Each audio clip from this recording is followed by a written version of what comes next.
Namaste. Good morning, good afternoon, good evening, wherever you may be across the planet, around the world. My name is Greg Prescott from in5d.com. And today we're going to be talking about my friends and family don't understand my awakening. So raise your hand. Yeah. I see all you out there. Yeah. We've all gone through it. It's especially hard when close friends and family don't understand us moving on in our spiritual progression. And it seems like they might be wallowing, or perhaps it might even feel or seem like they're getting left behind, which they're not. Um, Everyone's playing their role right now. And it's hard to understand. It really is, especially when you have close friends and family that you love dearly, but there eventually comes a division, and it can lead to breakups. It can get pretty serious. I know that I wrote an article on In5D. It's called "So Your Spiritual Awakening Cost You Some Friends." And I wrote it when my best friend at the time, that I've known since we were both in first grade, since we were 6 years old, he would come onto my Facebook page and ridicule people that were commenting on my spiritual posts. So in private, I told him, that's not cool. Please stop it. Don't do that shit anymore. But he kept doing it. So I unfriended him. Then I wrote that article. And it was such an easy article to write. It's one of those articles, you guys have heard of automatic writing, right? Where you put a pen in your hand and you just close your eyes and your hand just goes on auto drive. That's what it felt like. And it was a really easy article to write because, well, I mean, I write all articles from the heart, but this one especially from the heart. You know, when you go through so much with someone, whether it is a close friend or family, a spouse, whatever, you've been through a lot of ups and downs together, especially since a young age. And then all of a sudden, you have to go in opposite directions. It's painful.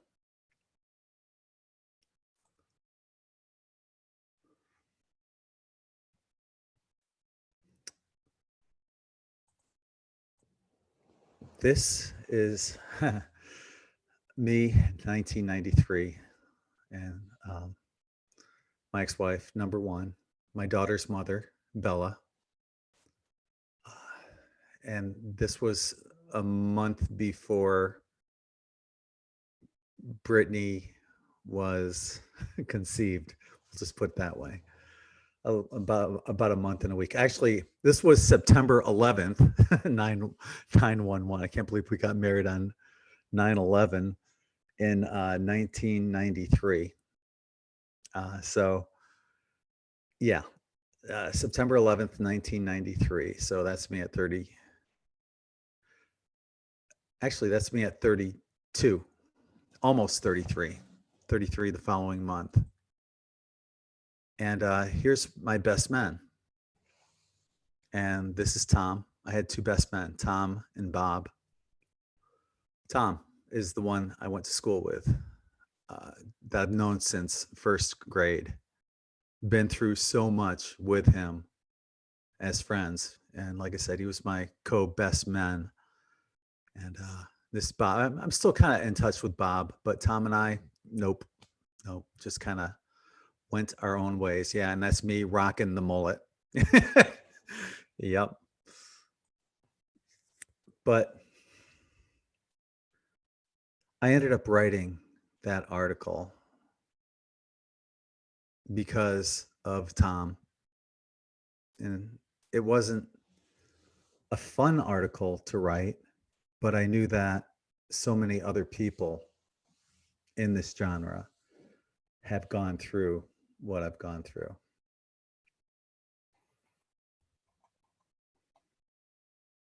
So from that article, have you noticed a change in your relationships with other people lately? Is it sometimes difficult or awkward to talk to others about spiritual topics? Do you at times feel alone in your beliefs? Have you lost contact with any longtime friends recently? You're not alone. I'm fortunate to have a lot of Facebook friends who post similar types of links. Too many times I see a lot of people who talk the talk but are afraid to walk the walk due to being ridiculed for their thoughts and posts, which boils down to groupthink. I've lost some longtime friends because of this, but have made many, many, many new ones. Once the ego is released, you no longer have to worry about conformity and peer pressure. Groupthink is a psychological phenomenon that structures various belief systems within a group of people while discouraging individual creativity and independent thinking, even within a group of individuals who are spiritually awakened. If you look at the recorded history of mankind, you'll find that this history is merely someone's interpretation of a landmark event or evolutionary process backed by eyewitness testimonial, scientific data, video, or faith. The actual truth may be hidden or distorted for many reasons, but mostly for control and power. Look no further than the origins of mankind, and you'll find a plethora of creation myths from all cultures with varying dates of our existence. Who's right? Can you talk to your friends about the universe? Do they know what a stargate or a chakra is? Are they willing to talk about ascension or spiritual enlightenment? When you talk to people about the creation myth, they tend to remain inside the box with a belief system that supports religion's story of creation, which dates mankind back to approximately 4000 BC. If you raise questions about our true origins, it tends to separate people and relationships between those who think outside the box versus those who think inside the box. When these topics arise within relationships, they often create dissension. It's hard for anyone to admit they've been deceived for so long, and even more difficult to admit they were wrong in their assumptions. This is a prime example how our educational systems keep us locked inside the box without questioning anything about what we've been taught. Those who remain inside the box are afraid of what others might think if they venture outside the box. So they remain complacent and subservient while conforming to what society dictates rather than relying on their own discernment and judgment. People could live their entire lives pretending to be what society expects them to be and not even know it. And I find that most people actually do. They're just constantly pretending, oh, this is what I need to be. This is what society expects me to be. But they never look within about who they're supposed to be. From an ego perspective, our thoughts are basically cultivated by what we've learned from our family, friends, educational systems, and religious beliefs. But what have we truly been taught? What can we say about anything that wasn't regurgitated to us by someone else? As evidenced by past life regressions, our previous lives and soul history remain dormant in our cellular DNA and can be recalled through our subconscious minds through hypnotherapy. And there's a link on in 5D. If you just type in the search box MP3, you'll find a free MP3 link that you listen to when you're about ready to go to bed, and it'll trigger a past life regression. Within your cellular DNA, you actually remember being back with Source along with all the things you wanted to accomplish during this incarnation, as well as all the challenges you wanted to overcome and all the people who would lead you to where you are. This includes the people that have come and gone from our lives. Sometimes we project to be someone that we expect others to see in us. In psychology, this is referred to the shadow self, where we project an identity that conforms to how other people may perceive us versus being true to who we really are. Some people may find out that they never knew who they were because they lived their lives through the expectations of how others will perceive them. Those who have begun their spiritual journeys may also be confronting these issues, which initially creates cognitive dissonance. Cognitive dissonance occurs when you get an uncomfortable feeling caused by holding conflicting ideas simultaneously. This is the transition period that many of us have gone through, where our beliefs have changed, yet we're unsure about relating these new ideas to our friends and family due to fear or rejection. As our spiritual journeys continue, we become more comfortable within our own beliefs and less concerned about how our friends and family view this awakening. And you can see this on anyone's given social media profile page. If they're putting stuff out there like memes that are just like highly, highly spiritual and talking about the stuff we're talking about here on N5D, even posting these videos on their personal Facebook pages with their real names and not like a fictitious name that's, a separate Facebook page because they don't want other people to find out about this other page. Those are the people that I'm talking about. This is when the ego becomes separated from the self and fear is dissolved by love. At this juncture, we begin to talk to acquaintances as well as friends and family about spiritual and metaphysical topics with less regard about what they might think of us or how we may be perceived by others. So eventually, you're going to get to that point. If you're not there yet, you will get to that point.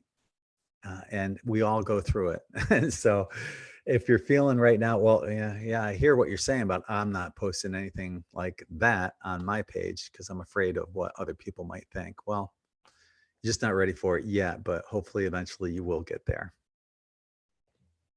And here's a quote from Friedrich Nietzsche. And those who were seen dancing were thought to be insane by those who could not hear the music. Think about that one. Those who truly love you will stand by you, no matter what. Those people who are no longer part of our lives have already played their role in helping us find out who we truly are.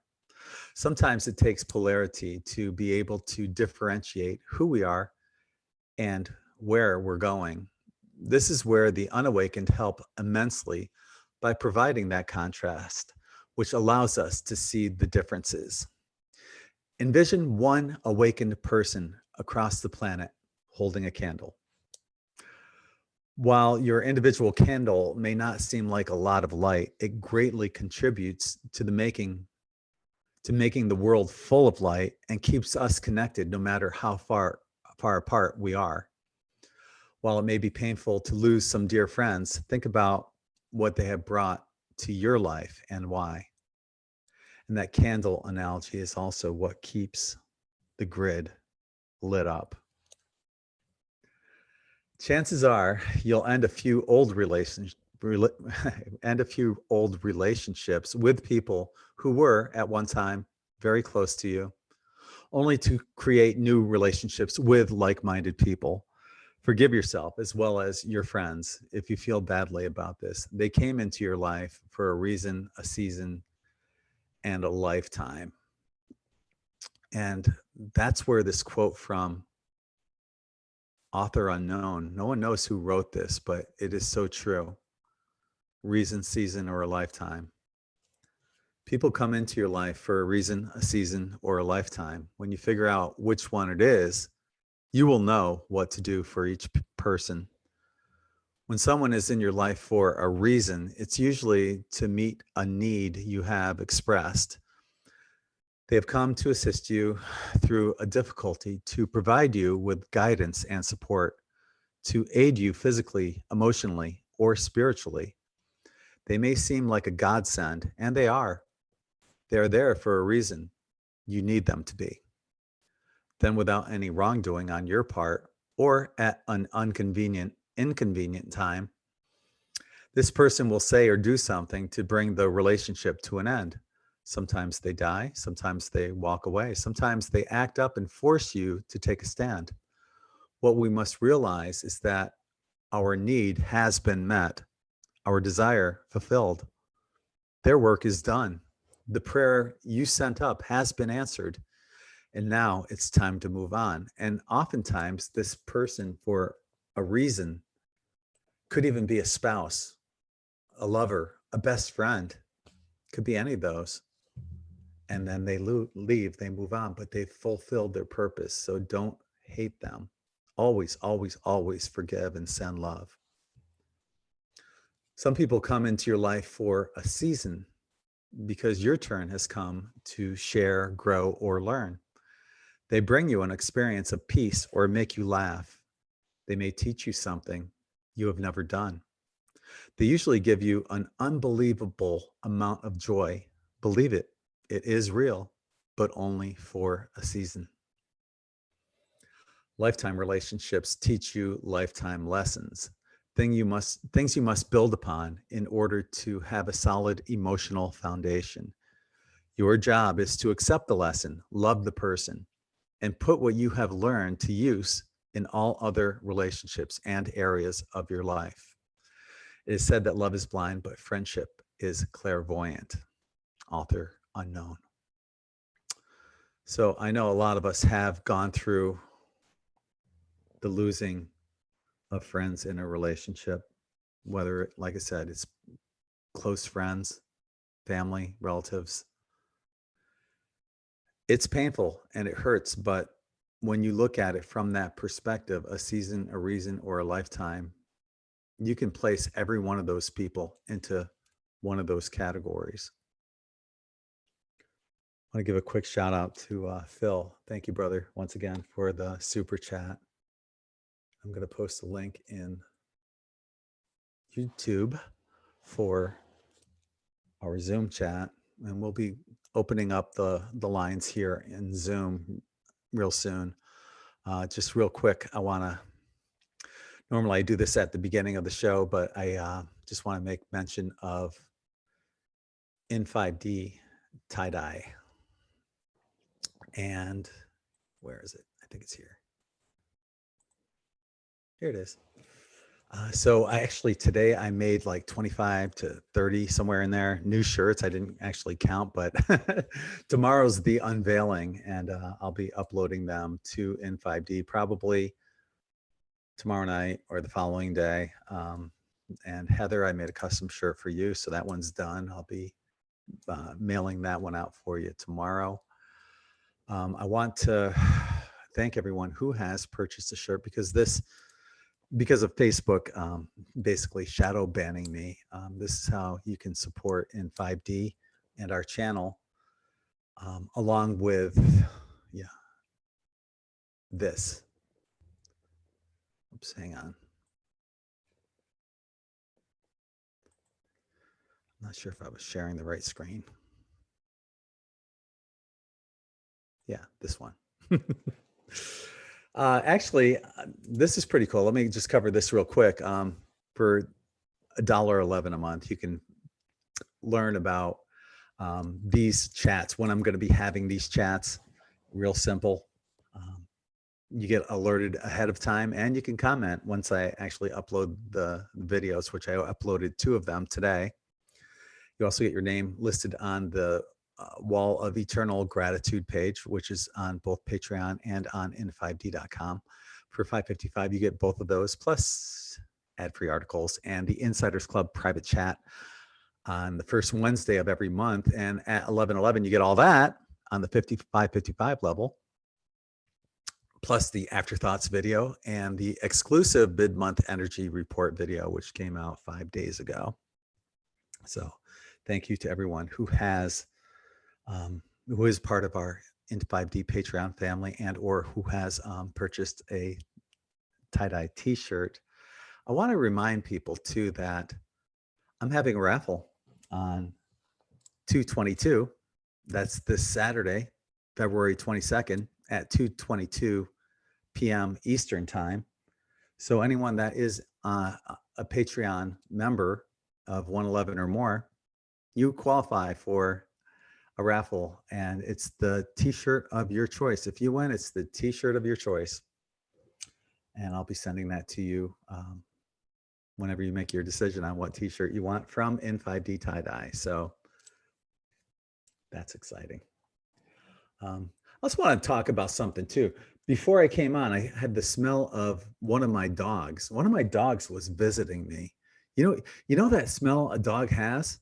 Certain dogs have like certain smells, I guess, to them. And if it felt like one of my dogs was here with me right before I came on, which is interesting because I was talking about both of them the other day. So I wonder if that helped to invite them over to my home. And I guess lastly, the last thing I want to talk about is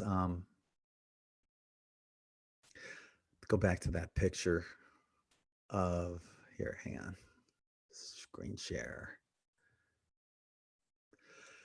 So yeah, that's my daughter's mother and me when we got married on September 11th.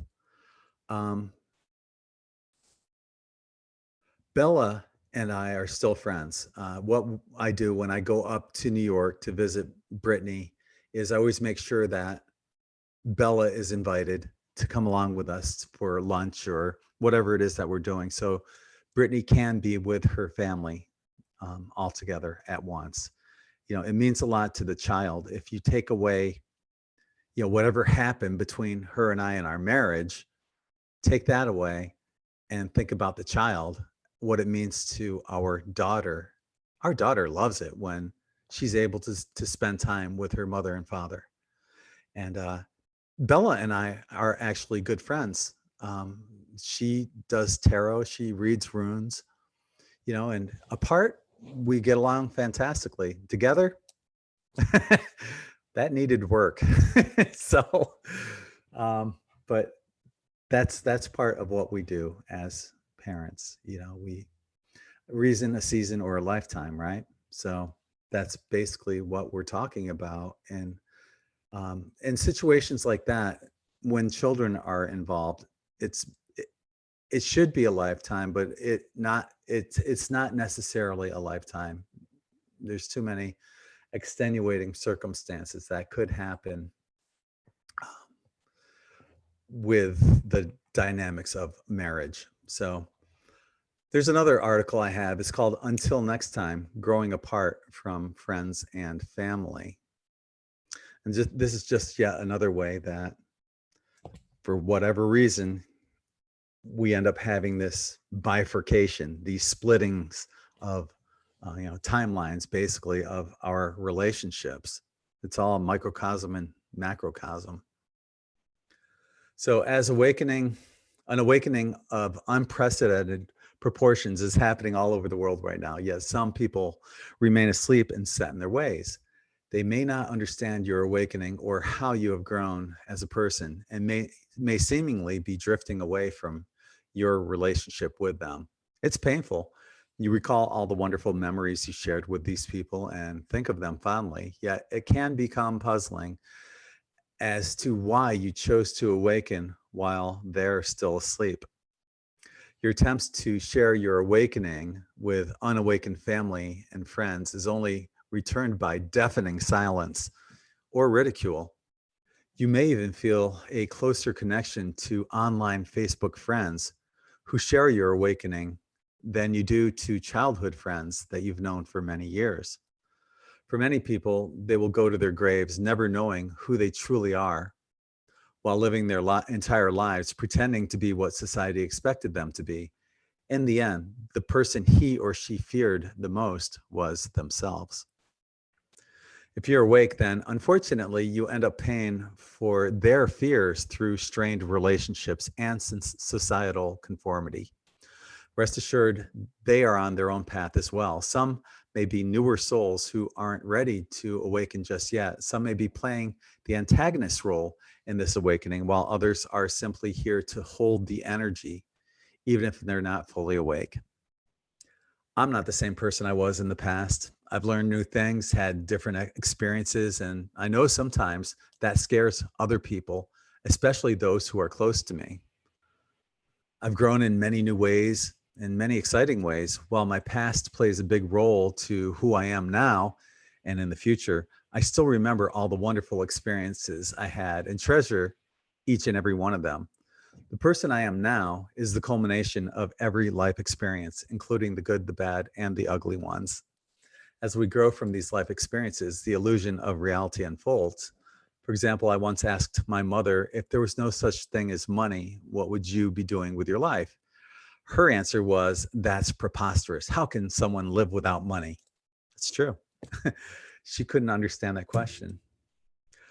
Many people do not realize that as long as there is money, then we are all economic slaves to a broken system of fiat currency, yet have bought into this system of subservience, control, and conformity because this is the way it was and always will be in their minds.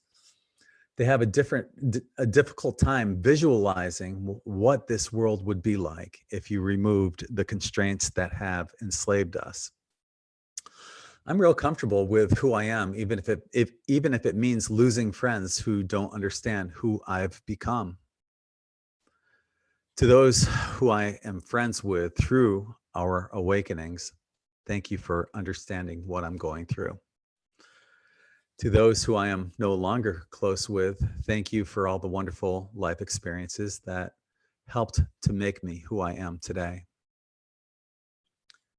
Saying goodbye to loved ones is never easy. Sometimes it's hard to see the good in goodbye. As we never truly die, perhaps it's best to say until next time. So I'm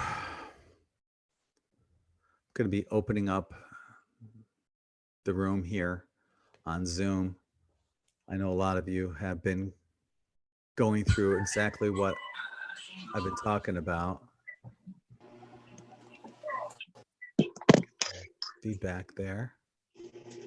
But yeah, and I'm going to post a link in YouTube if you want to join us. And right now our lines are open. So who else lost friends and what was your experience like? I'm a lonely bitch.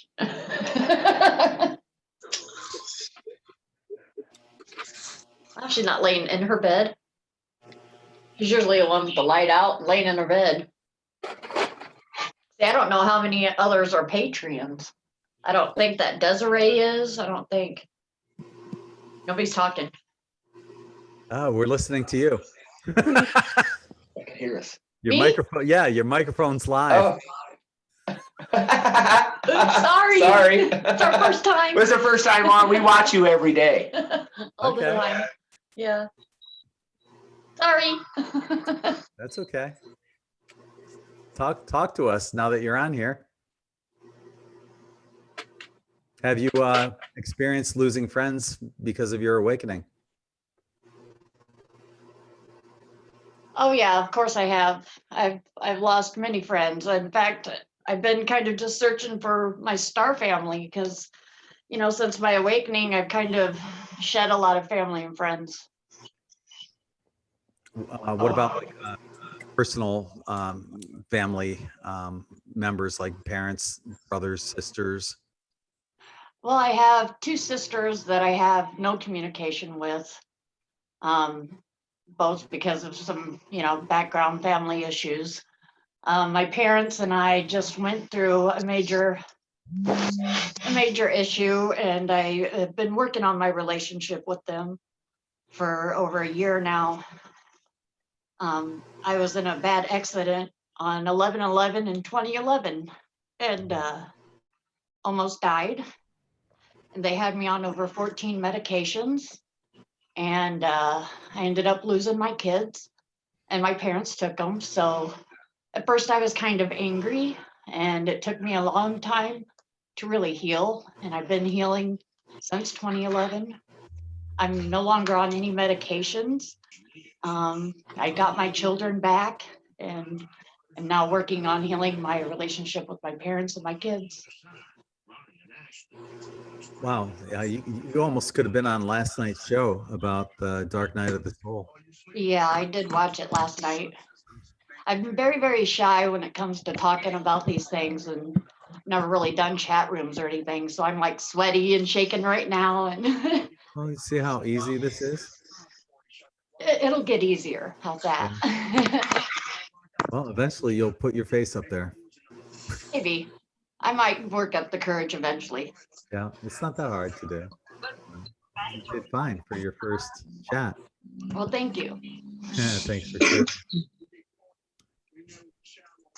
So Mariah, I see Hi. you're here with us.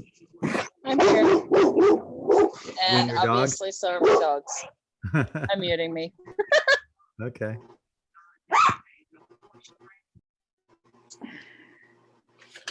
What about you, Kimmy? Hey everybody. Gosh, I don't know. Have you experienced the loss of friends or family because of your awakening?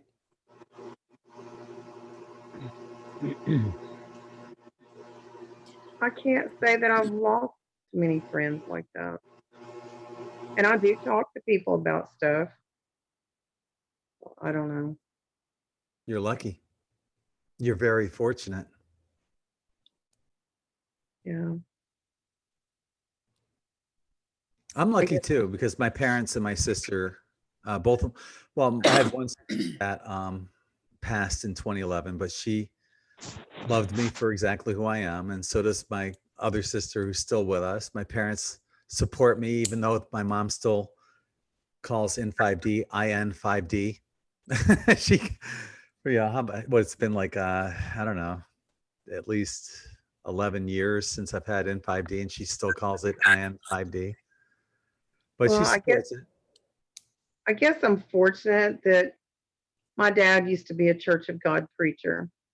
Mhm. And he had questions about the Bible, and he went to the other upper people in the church and asked them questions that they didn't have answers for, and he left the church in 1975, and started out on this path that we're on. I mean, I kind of grew up from age 13 on believing this stuff. So if it was more than religious, going to church, the other upper people. So I guess What led to him, your father, they didn't have answers. going from religion to his awakening? Did something specifically happen? And honestly, I don't know. My uncle had met somebody that he talked to, and my uncle came up to our house and talked to my father, and that's when we packed up everything and we moved to South Carolina. So I don't know what led to my uncle being enlightened, but he's not with us to ask, so he's up there. I wonder what it's like for example, my daughter, who has parents who are awakened, and going into the real world where people are still asleep, and trying to make friends. For example, one of her friends, she was afraid to tell one of her closest friends that she, like me, sees things before they happen. But eventually, somehow she did. She told that to one of her close friends, and eventually, her close friend said the same thing. She said, "I was afraid to tell you, thinking that you might ridicule me for that." So, makes you So her wonder friend how could many do it too. people. What's that? Her friend could do it too. Yeah, but it makes you wonder how many people are like that have these abilities but are afraid to talk about them because of what the other person might think. Yeah. And how difficult. I don't know. When I was young, I was just trying to fit in somewhere, and just When you were a I kid, kept a lot to myself. Yeah. you got to say it the right way. When I was when a I was kid. young. When I was a kid. Yeah. But yeah, Well- that's what I struggled with all these years, trying to fit in, Sometimes feels like a because I never have. round peg going into a square hole. Yeah. Hmm. That would be me. And honestly, looking back, who wants to fit in? I don't want to be like the rest of society. They're thought I idiots. I'm kidding, but they can definitely tempt us into, well, if nothing else, push us into different directions. So if anyone else wants to join us on this conversation, you're more than welcome to. I'm going to unmute everybody right now. You're all unmuted. You're welcome to join in. Like I normally do. Guten Tag. Hey, Phil. Uh-oh. Got camera angle problems here. Thank Sorry, you I've again been for the eating. super chat. I appreciate that. Thank you. Yeah, no problem, man. I rolled an 8, so hey. Plus, today was I see. This is a problem with the screen I'm looking at. Well, I don't have to look at myself. Anyway, so yeah, I just I rolled an 8, and today adds up to 8. Yeah, today's 02202020. Right. Yeah. Triple 20s. Now Yeah. think about that. Don't So- forget it's 220. And I checked the Schumann resonance, and it's at 28, so that comes to a 10. So basically, it's like we're leveled up from the normal 222 to 2020, right? So what does that mean for us today versus yesterday? How does that change things? Well, I mean, everything's in balance, right? I mean, it's with twos, it's balance. Yep. With the number 8, it's infinity. Yep. Then you can get into the tarot, and you've got the 8 of wands, the 8 of discs, the 8 of cups, the 8 of swords. Crowley had some different ideas on that. Me, I kind of went with internal for all that. So you have a potential for, depending on which zodiac sign you've got. See, like mine would be Earth, Capricorn, or Virgo, Capricorn, and Taurus. Those 3 would be Earth or discs. So the eternal Earth. And so basically you would take each one of those depending on what your sign is, and just extend it out to infinity, whatever that is. Groundedness, emotions for water, thought for the swords, and fire for wands. Yeah, and so Crowley says 8 of swords is interference, and I can see that. It's like the busy mind, right?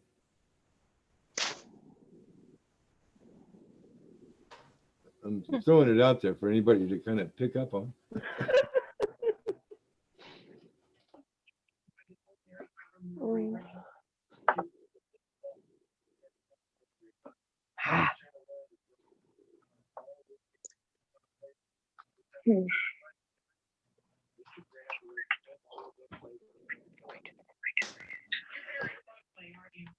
So tell us about your how have you made it through with these awakenings with friends and family?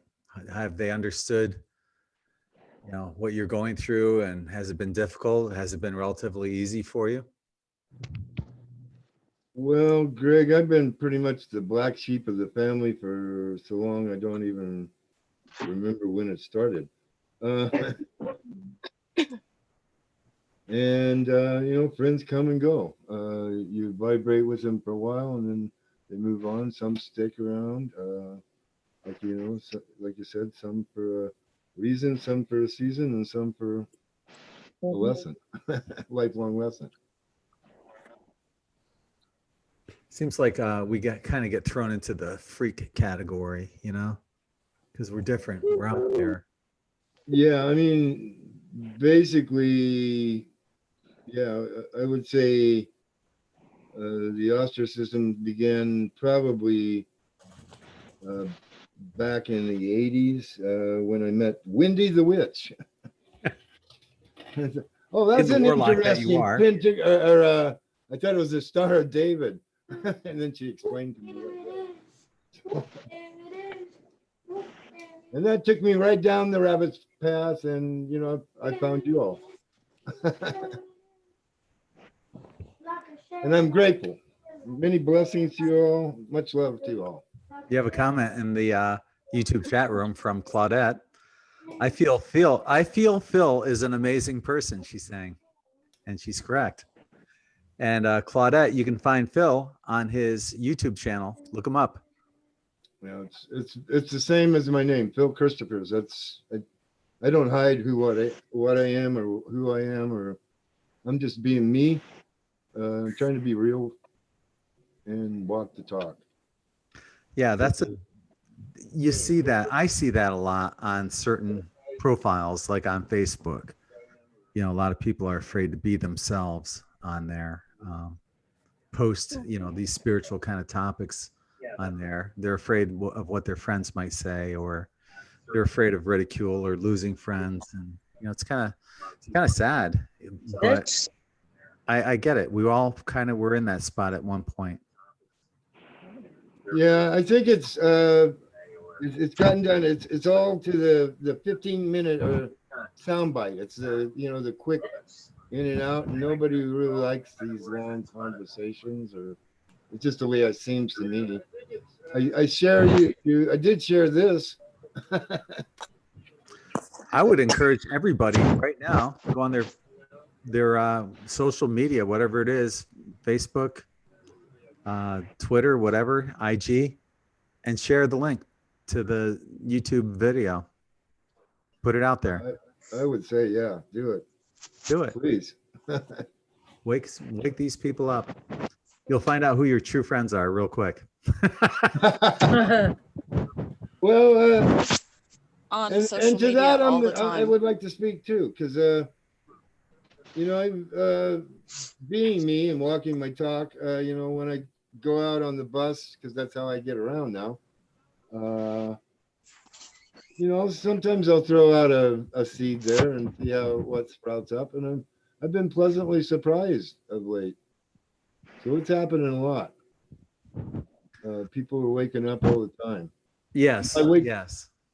Yeah, by waking up, I don't mean, just the conspiracy theories and all that, though that's part of it. But to the spiritual side of it. I think people were getting that. I agree. Feel better? Taking a minute to cool down and stretch. So if anyone else wants to jump in, you're more than welcome to talk about how you're getting by with friends and family, if they're understanding you or not. If you lost some friends, jump right in. I would just like to speak a little bit. Hi, Valerie. Hi. People talk about black sheep and everything. I always know I've been different, but I have high energy, and I realize that I have things to teach. And if I don't connect with family, they can have their opinion, and I give them that space because I realize they're just young souls. And so it doesn't bother me at all. I could talk forever, but the thing that I want to share is I have 3 sons. They're all enlightened. And my oldest one just passed away, January 22nd, and then we will have his memorial service tomorrow. No, Saturday on the 22nd. A lot of lives have been touched. I like what you said, Greg. We don't say goodbye. He transcended. It doesn't make it easier, the knowledge that we have, because we do feel the physical pain. However, I ended up on here tonight, I was just grateful for it, because I want to put that out there. I believe putting it out into the universe and the love and the light, it just goes on forever. He's just not here anymore, but we are here to spread light and love, and that's it. And not to be offended by anyone who is not as far along as we are. It's not to mean that we're better or whatever, because there's so much we don't know. But what we do know, we must attain to. And we will always run into kindred spirits. We don't have to be afraid to tell them, because if they're not a kindred spirit, if we really look within ourselves, we won't tell them. But I can they tell you tell this. us. I'm curious. You know? I'm curious, Valerie. Yeah. And well, first of all, I'm so Yeah. sorry about your loss. I lost my sister Thank- in 2011. Oh, okay. But I know it's been recent, but has he visited you yet in your dreams? Oh. I'm not ready to talk about that yet. Okay. His voice is literally in my head. His voice, his vibration, his frequency is in my head. We've always been that connected, because that's what the universe gave me. We already chose before we came here.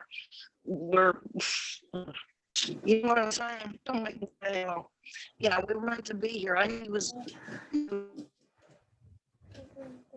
connections in our lives. You're breaking up a Leaving little. this, Yeah, yeah, I'm up in the hills and I have a bad connection sometimes.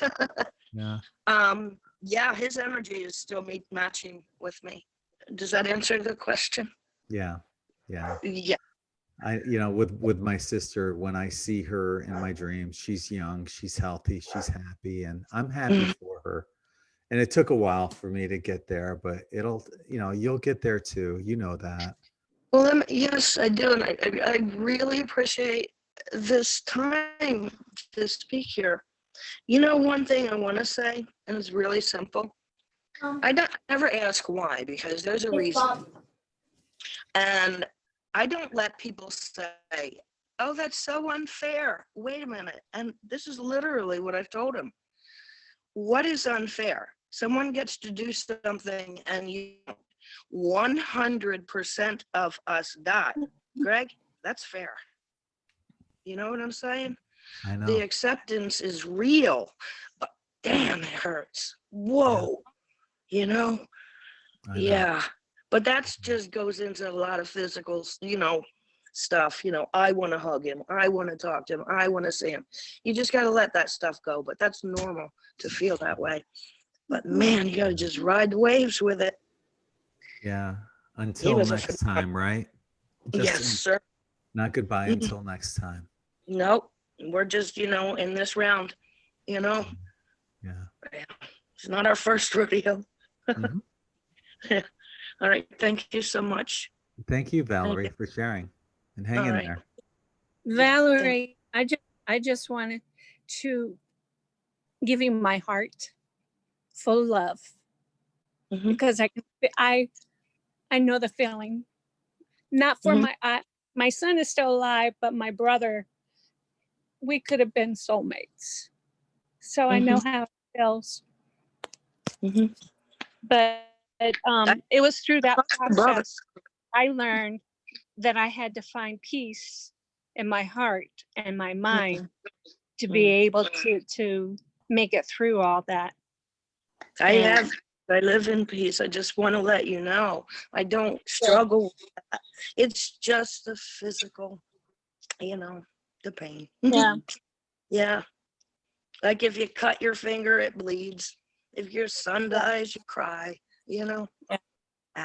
Thank Valerie, you. on YouTube, there is so much support for you coming out. So many people are sending you love in the chat. Yeah. on YouTube. You can feel that. I feel it. It's like a warm hug. It makes the difference. I mean, it's what we do. We are. Valerie, that's your son hugging you right now. Yeah. And No, I mean, really, I see that. yeah. Much love to you, sister. Much love. Thank you. I can't even approach what you're feeling. I sense it. I feel it. And you were really brave. I just want to say that. To come on and take that chance. To share that story. That's much love to you. Yeah. I'm in a little downtime right now. I'm in a leadership community in a position of starting a new group in New Jersey. And they're just giving me the space and grace, you know, to feel this. And it's just awesome. I don't have to like it, but the love is there, you know? Sure is.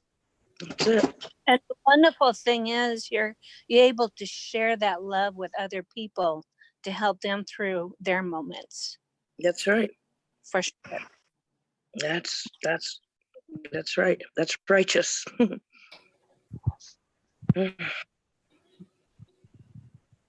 Well, our lines are open if anyone wants to join in on, if your friends and family don't understand your awakening, here's your chance to talk about it. So jump right in if you haven't spoken yet, or if you have, either one.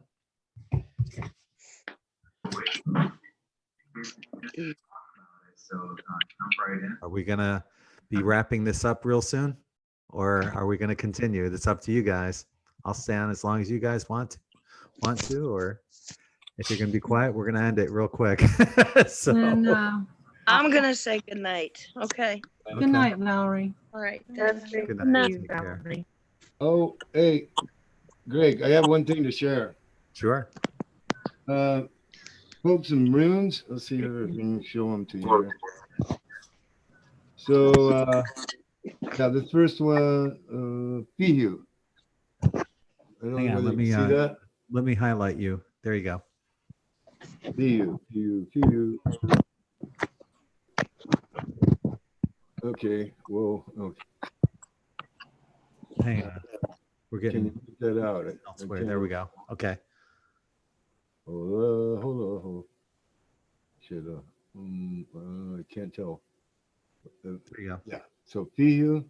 So that's they're attributing that to Odin, and Odin can be a duplicitous god. So blessings and other things. So beware of that. And then the other rune pulled for her was Wonjo.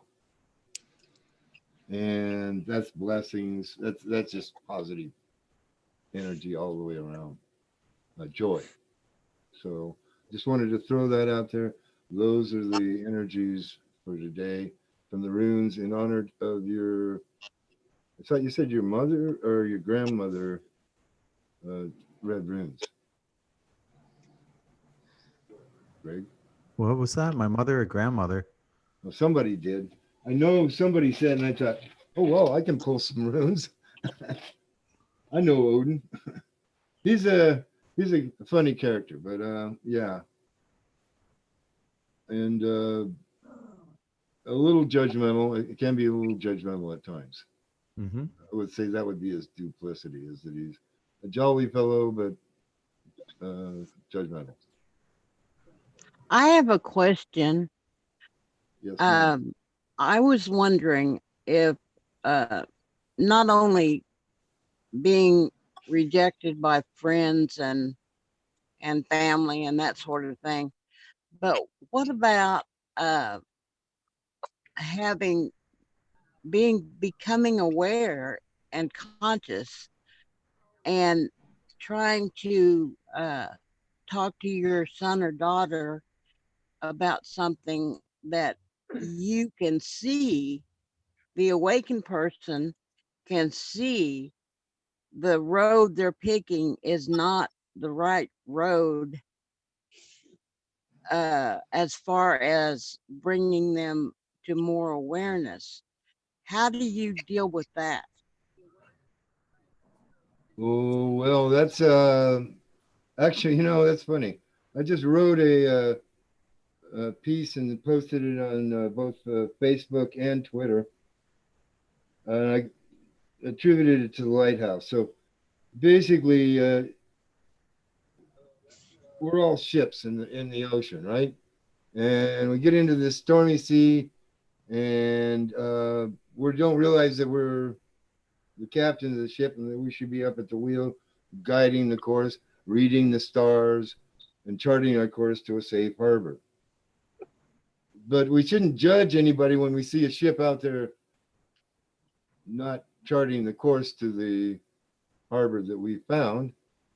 Of course, it can happen in an instant that they come to that realization and take the free will choice to change the way their ship's going. That I love that analogy. Yeah.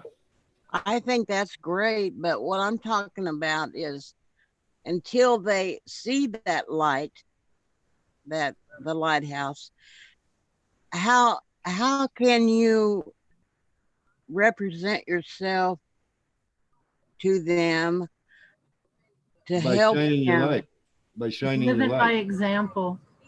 Yeah, Well, I would say live by example, plant the seed, and then Walk the if talk. seem resented or they're not ready to accept that information or anything, you have presented it to them, and you have to allow them to discover it on their own terms. At least that's what I've done with several people. That's what I'm And having to do with my daughters. it seemed to help them a lot to allow them that space, because it's totally different from what they grew up believing. They could be highly religious and thumped on the head quite a bit and stuff like that. And all you can do is be at peace with yourself, your message, your love, your joy, and be thankful that you are able to at least share it, and then be there for them if they do have questions. At least that's been my experience. great. Thank you very much. Well, I try, to walk the talk and talk the walk and all that, but sometimes when they keep doing the same thing over and over again and getting the same result, they can't seem to see that. True, very true.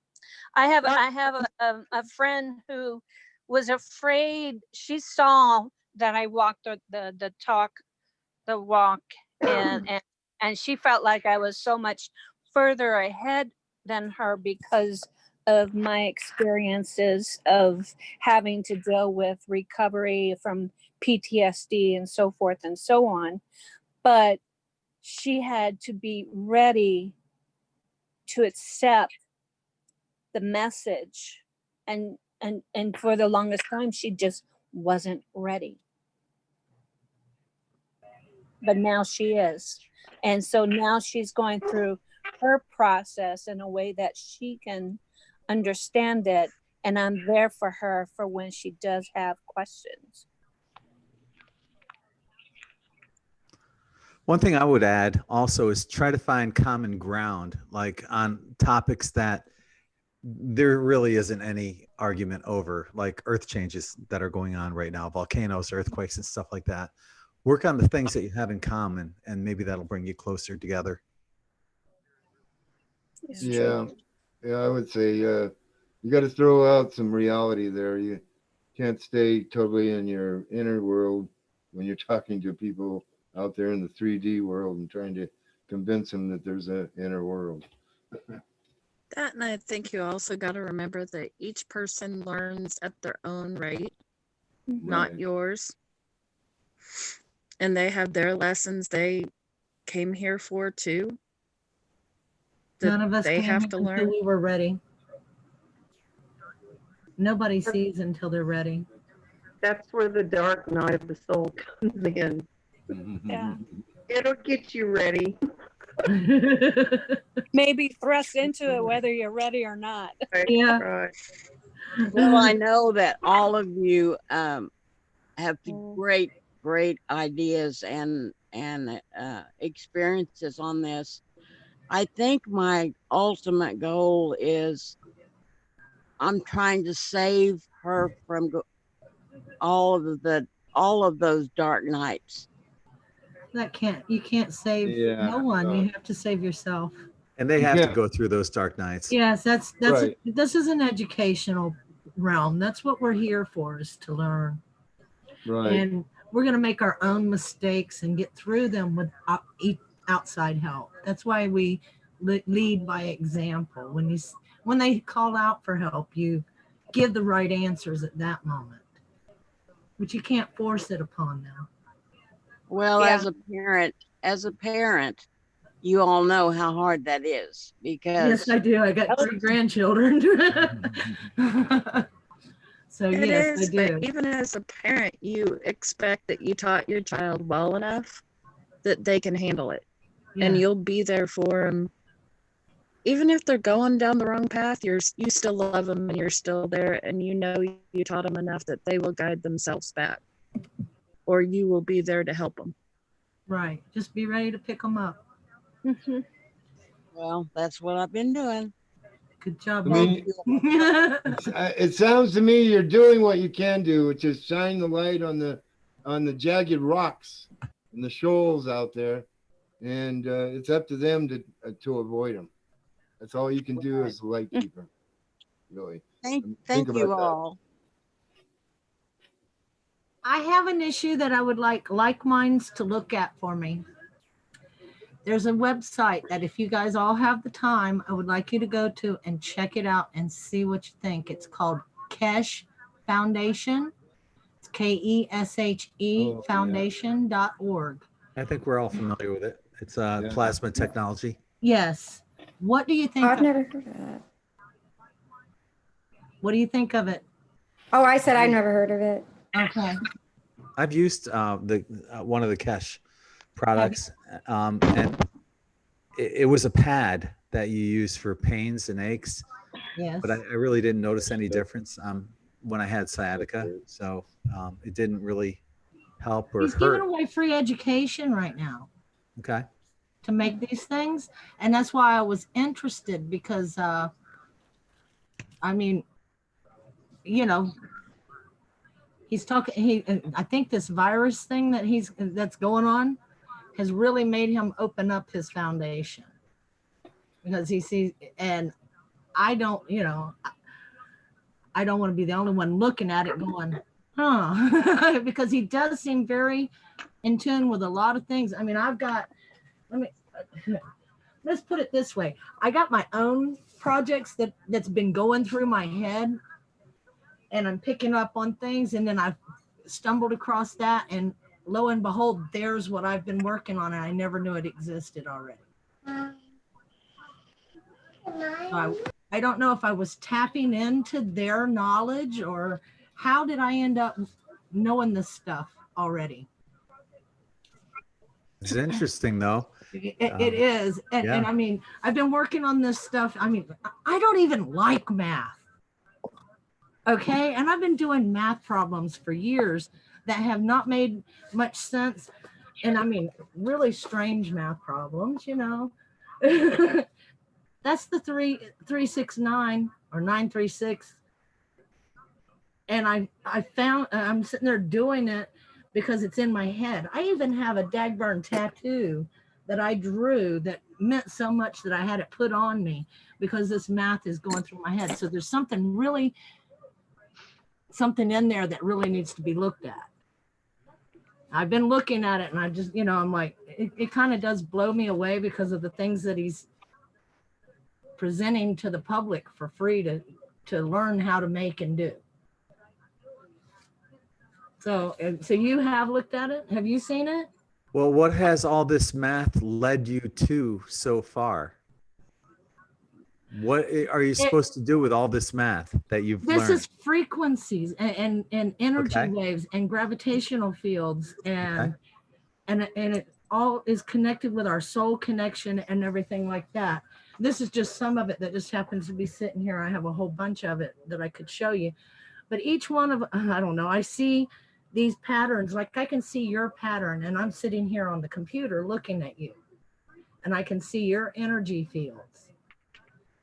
And this man's talking about strengthening our energy fields and talking about the connection, the very same connection that we're all feeling. And he's a starseed. You can see it. Mr. What do you Cash, mean when you see energy fields? You see like auras or? I can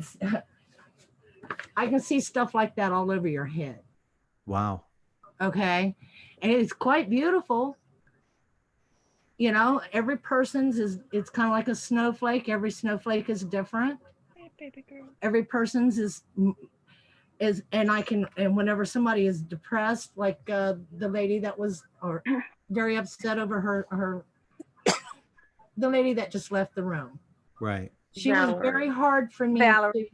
Yes, she was very hard for me not to sit here and cry with, because her energy was very sad, and it was moving in a sad, rhythmic type way. And I stay very much to myself because I see all this, you know. At what point was it that you started seeing all that? What led you to that? When I was 5 years old, I was molested. I was shattered. And I had, the best description I've ever come across is multiple personality. I was just, my mind went like a damn Big Bang. And I ended up sitting in the lap of Jesus, or Yahshua is the way I call him.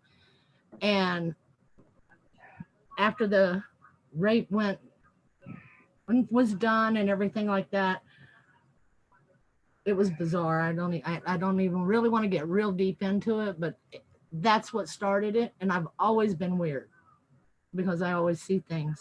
I can see spirits. And the older I get, it seems like the more people I help to the grave, the stronger I see them. So I've even quit doing that because, well, everyone that I would want to help to the grave to that extent, they've passed, you know. And I think that was the pain that I was associating with Valerie. That was her name, yes. Yes. Yes. But yeah, I've known for years and years that my family is a starseed family.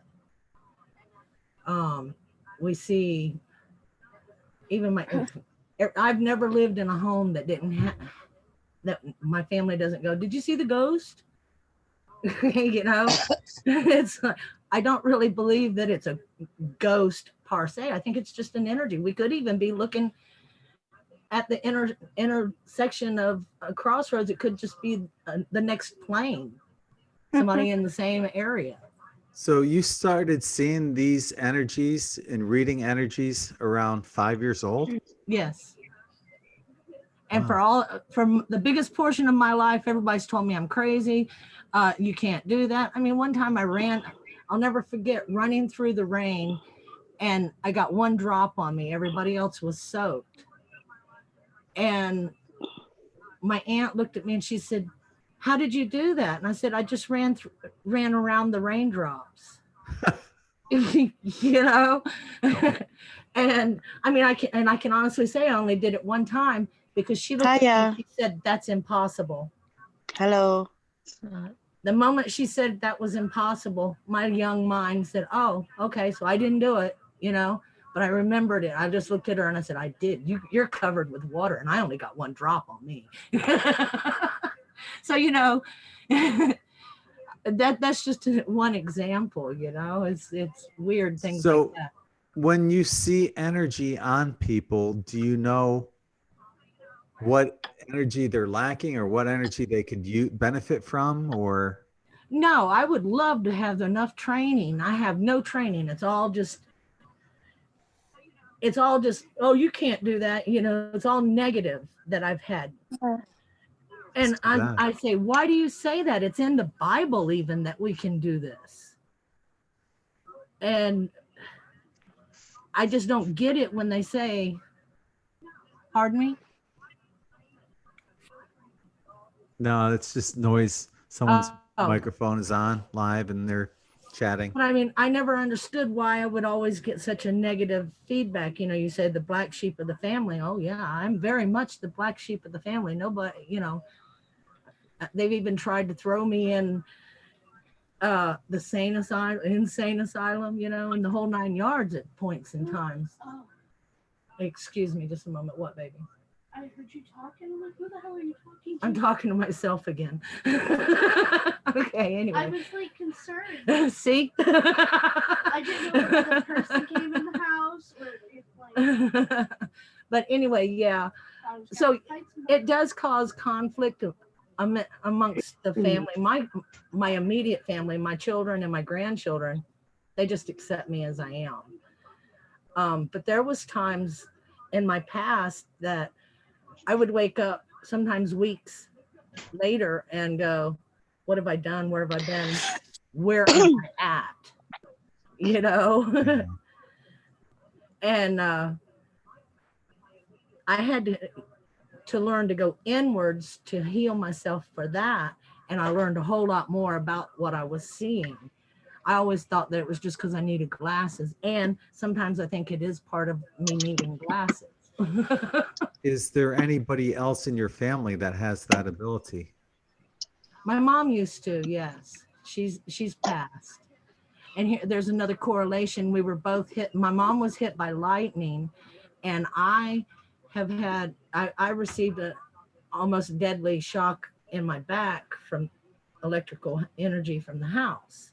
We were both hit, but she was hit by lightning at the age of 9, and I was hit by electrical power at, I think I was 12.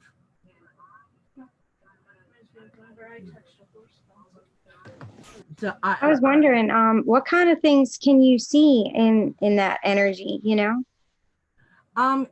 It's emotion. That's what it is. Our soul and our ability to manifest is, all of that is based on emotion. Yahweh, he said that you have to, you know, when he says, ye of little faith, I'm trying to think of it in Hebrew. But anyway, what he says in Hebrew is you have to tie the emotion with the need or desire to manifest. So whenever I read that, I understood that was the emotion, because whenever somebody's really angry, it's really tense and rapidly moving, and you can kind of like an atom, instead of it looking like a nice little donut type shape around the person, it's real rapid and erratic. Most people carry themselves so tight and closed nowadays because the entire world is suffering from post-traumatic stress disorder. We're bombarded with it daily through the media and everything. And it just hits us that way. And even if you don't watch the stuff, you're sitting under the energy waves, the microwaves that is 5G, you know, they're pumping that out there, whether that you're able to draw on it or not. All of that is affecting us. And since they've put that into effect, people's energy has sucked right up close to them. And it's almost non-visible most of the time now. And T-Light that's is scary. asking, T-Light is asking in the chat room, Diana, what does it look like when you see the geometry of it?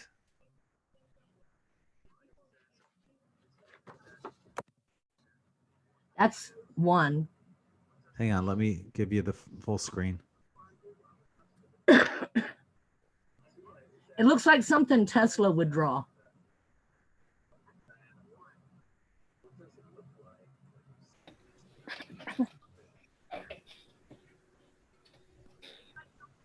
So you're getting the notion of the Merkaba or energy field like that, sort of like I would think so, yes. energy from like Archangel, like Metatron, and you're getting downloads I'm getting from it from other somewhere. energy fields. Yeah, Yes, you're I'm definitely getting it getting from that from the somewhere. higher realm. Yeah, But what am because I I draw supposed to shapes like do that. with it? Did somebody call I draw Metatron? shapes like that all the You time. should give people Yeah, readings. right? Yeah, I got mine right here. Hey. I mean, I don't even know Mine's how to bigger than what to yours. do with it. Why keep giving me something that I have no clue how to use? But if you can see that in people and you can draw the uniqueness of each person's basically snowflake, maybe it's up to that person to figure out what it is, not necessarily you, but kind of like a hologram or a code for that person. You think? That's a good idea. Yeah, Yeah. that makes sense. Huh? That makes sense. It does. Okay. Well, because each person has their own Merkaba of light, and each person has their own significant download of geometry within themselves, within their own DNA code. So each person is different when it comes to that. But for Merkaba, it's definitely since you're getting more of those significant geometry, number factors like that, 369, that's Metatron. He's speaking to you, and he's telling you, hey, I'm here. I got some work for you to do, So he's I've been speaking to trying to you. do it. I would definitely like start meditating with Metatron a little bit more if I were you, and start. There's a guy named Steve Noble on here on YouTube, and if you look him up, he does transmissions for different things, and he will definitely help you take you into that energy field, to where you can get into that Merkaba of yourself, get underneath the copper pyramid or something if you can, and because I draw out the Merkabas all the time. Metatron, he's our guy, So it's just he's a very high archangel, and he deals with innocent children in the tree of life. So he's a protector. He would probably be there for me, because I mean, I was full on outright raped at the age of 5 and shattered. It took me till 40 to pull myself together to the point that I am now. He's actually, because you were talking about the Bible, he's actually he's Enoch. Oh, I know. Yeah, I've read. Believe me, I know. Yes. So when you dig deep into that, he's watching you, and he's watching all the stuff that you're doing, and you're doing a really good job. I would definitely keep going on to it. Start meditating a little bit more, and what I'm being told He's is leading me to build a stupid reactor, and I don't know how to do stuff like that. Well, that's why I started like Tesla coils. I started with orgonite, and I've been doing stuff like that. So it's been really helping me out. So yeah, I'm at my mom's you're gonna right give now. me a download. Give me some information on how to use it. Well, I would start off with some like follow copper. directions well. Pardon me. Start off with go to like if you have Michael's or Hobby Lobby or anything around you, get like some small like copper wire or something, or get go to like a hardware store, try to get some copper, and just like twist it up and see what you can get in your own mind. Let me show you something. It starts off with simple things. You mean like this? Yeah. what are you showing? I didn't see it. Could you put it up again? Let's see. This one here, when you put this nail, can you see this? When you put this nail in here, it creates, by the time I get to this end, it has a magnetic field. All that there is a piece of copper and an iron nail. Yeah. And I can put a meter on it, and you get like 0.001 of energy out of that right there. Bolts. Just think if you put a clear crystal quartz around it. Yeah. I have exactly. What's the green quartz? What's the one that looks like jade? What's it called? You think that would work? Aventurine. Yes. Aventurine, yeah. I also I have some rose quartz too. I have a big chunk of rose quartz. Yeah, just start off with whatever you're feeling at that time. Just grab some copper and whatever you're feeling at that moment, do it. That's what I've been doing. I mean, even like take a piece of wood and wood burn it into something and then connect some copper to it. That's what I do. This I one mean, here, this I one create all here different makes my things. headaches go away. I get. Oh, that's cool. I made this, and it looks like a generator, almost like. It is. Like It's got a magnet in there, and it's emitting a small magnetic field you can actually feel with your hand. And I can, I can change the strength of it by adding and by changing the. And now this is just stuff that I see while I'm meditating. See, you do know what you're doing, but at the same time, you're trying to piece it together. So all that stuff that you're writing down are codes for you to generate for yourself. Yeah, well, I had a headache and I made this, and you just you just take it and I hold it in my hand like this, and I hold it in the headache areas, and it's just got a magnet I took out of a piece of something that had a magnet in it, Well, hey, Metatron gets us all together for some reason. And that, I think that was I don't know. I'm glad I'm not the only one that gets downloads. Let's put it that way. And I've been like you since I was born. I've been epileptic my whole life, and I can't get rid of them. And I am the dark night of the soul for my own self. So I go through a lot. So I understand like where you come from when you don't understand where all these downloads come from. So I kind of accept that the downloads are there. You know what I really don't like is don't give me information and not let me know what I can do with it. Okay, yeah, I got all this information. Okay, give me a lot more of an idea. I mean, I understand that this is a plasma flow, but what do you want me to do with this plasma flow? Some of the angels are pretty tricky when it comes to some of the things, like Gabriel. Like, he's a jokester. He'll give you a message and be like, ha ha ha, you have to figure it out by yourself. Yeah, I know, farts stink. They do have a sense of humor. So they make you think, for your own self. They'll you can be the master of anything, but you can't teach the student all about everything. You can tell them about certain things, but you can't teach them the whole thing. You have to have them teach themselves, or however that psychologically is processed. But I think you're doing a good job. However you're doing, keep doing it. For me personally, I'm on the same round. How often do you guys meet? Here? Yeah. It's sporadic. Is it? Yeah. So Yeah, how do we know that? whenever how Spirit do you guides know me to have one. Oh, really? Well, obviously you needed one tonight. My can cat likes you. I've been pretty much doing them 3 out of every 4 days since I started this. So, I don't take many days off. We usually have them almost every night. Well, my cat is enjoying the heck out of y'all's energy. Aw. He just. Can I interject? Yes, ma'am. Please. Now, there's ways to build relationships with guides that know how to decode.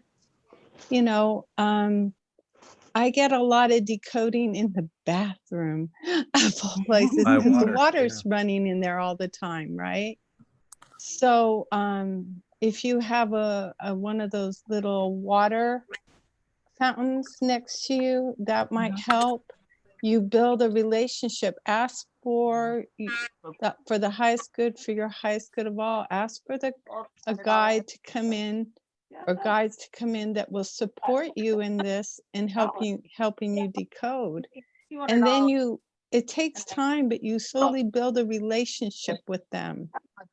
And as you build that relationship with the angels and with your guides, then you just suddenly know what to do next. And I never ask for like the whole picture of things anymore. I ask just what's next.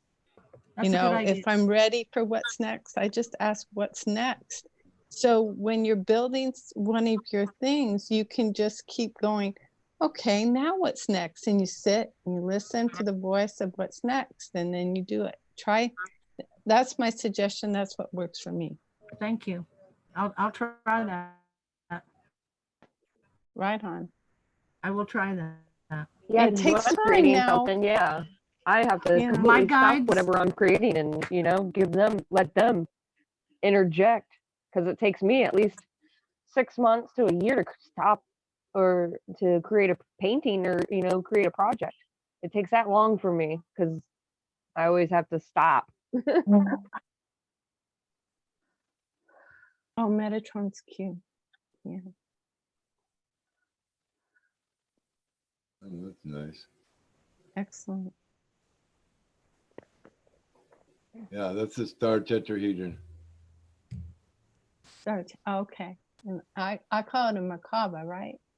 Right. It's the same thing. Same Yeah, it's name. the same thing, yeah. Okay. Okay. So imagine yourself being inside that as a light being. And it's gold.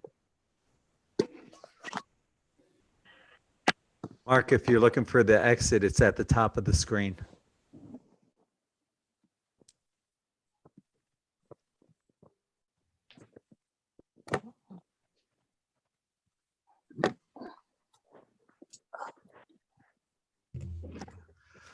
I don't know how to exit out from somebody else's doing a screen share. View options. Exit full screen. There we go. No.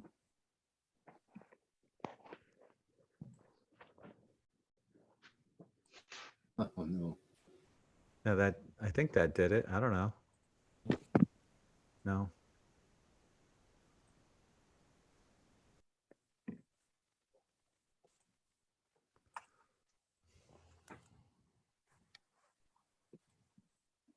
If you're on a phone, you have to hit it from the share button. It says quit or something, or stop screen share or something like that.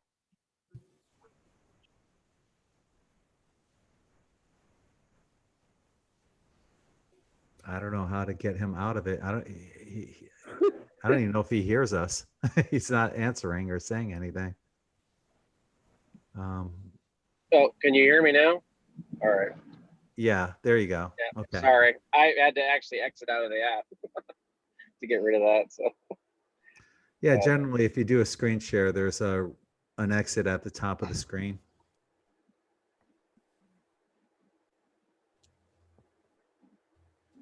So where were we? I'm not sure, Greg. I did have a question for you. So how are you sharing this, doing this on Zoom and having it live on YouTube? Are you bringing up both of those platforms and just going live on both of them at the same There's time? an option on Zoom where it just says more at the bottom of the screen, and you can choose. Yeah, you can choose to simulcast on either YouTube or Facebook. Oh, all right, I'll have to look for it. I was wondering if that was part of that. What is it? $14 that they want for upgrade on that on Zoom?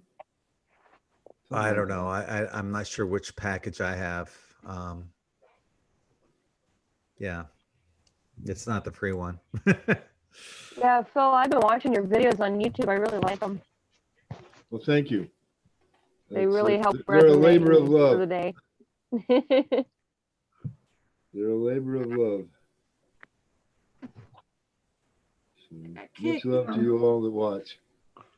I had a question. You guys are talking about downloads and stuff, and I used to kind of notice little things like that, not like real significant things like how to build stuff or anything, but I moved and I just feel like I don't notice those things as much. And it's been like 6 months and I'm kind of like, I don't know what happened, Do you have any advice for that? Well, I mean, I would ask what habits did you give up in your move? I mean, it sounds like you were doing something that was bringing it on, and then now you're not doing that something, or you're not. You may just have to find a new sacred space around where you're at to do your meditation. Do a cleansing of the new house. And then you should be able to reconnect to your energies. Yeah, like sage or anything else? Yes. Yeah, Do- sage, do some salt. smudging. Okay. Salt is another good thing to, little salt in your cleaning water when you're mopping the floor. Yep. And put some salt across your doors on the outside, in and out. Oh yeah. I Yeah. mean, you know, I'd heard that that gets rid of negative energies, but I'm kind of like, oh, I don't know if it gets rid of everything. It doesn't get rid of like positive energies or block them or anything, right? No. No, it No, doesn't. no. It's All right. You're not supposed to leave them behind, from what I understand. I have to reconnect. I move a lot. And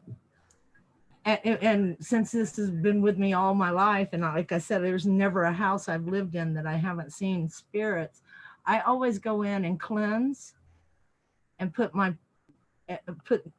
salt out and stuff like that, and invite my spirits, my guardians, and my energies, my protectors back in. I'm here, basically.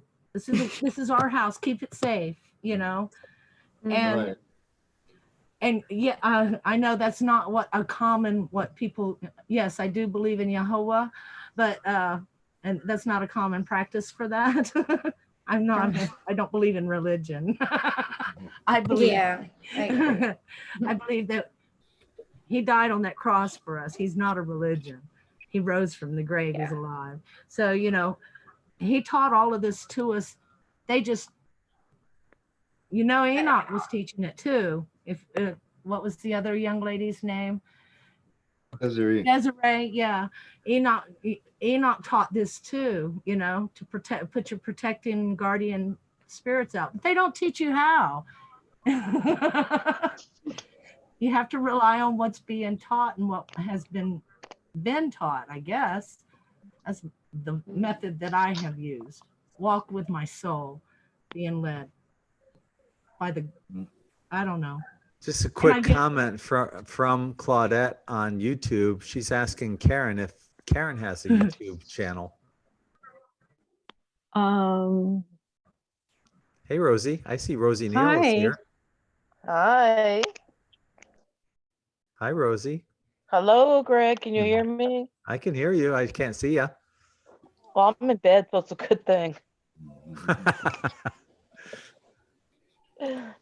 Well, this is the first visit that I've got here, and I'm still observing, trying to figure out where everything's navigating to. So, but it's nice to be here. Welcome. I need to have you on as a guest, and where we can just talk about what's going on in the now and in the near future. Multidimensionalities, we're stepping into that. We're becoming the embodiment of multidimensionality on many levels. Yes. Yeah. What else do you see happening in the near future? What's happening, I can just tell you what's happening with me. Most of my memories, like Greg, I've been losing it, and I'm at a point now, doctors say 2 to 4 years, I won't recognize a family member.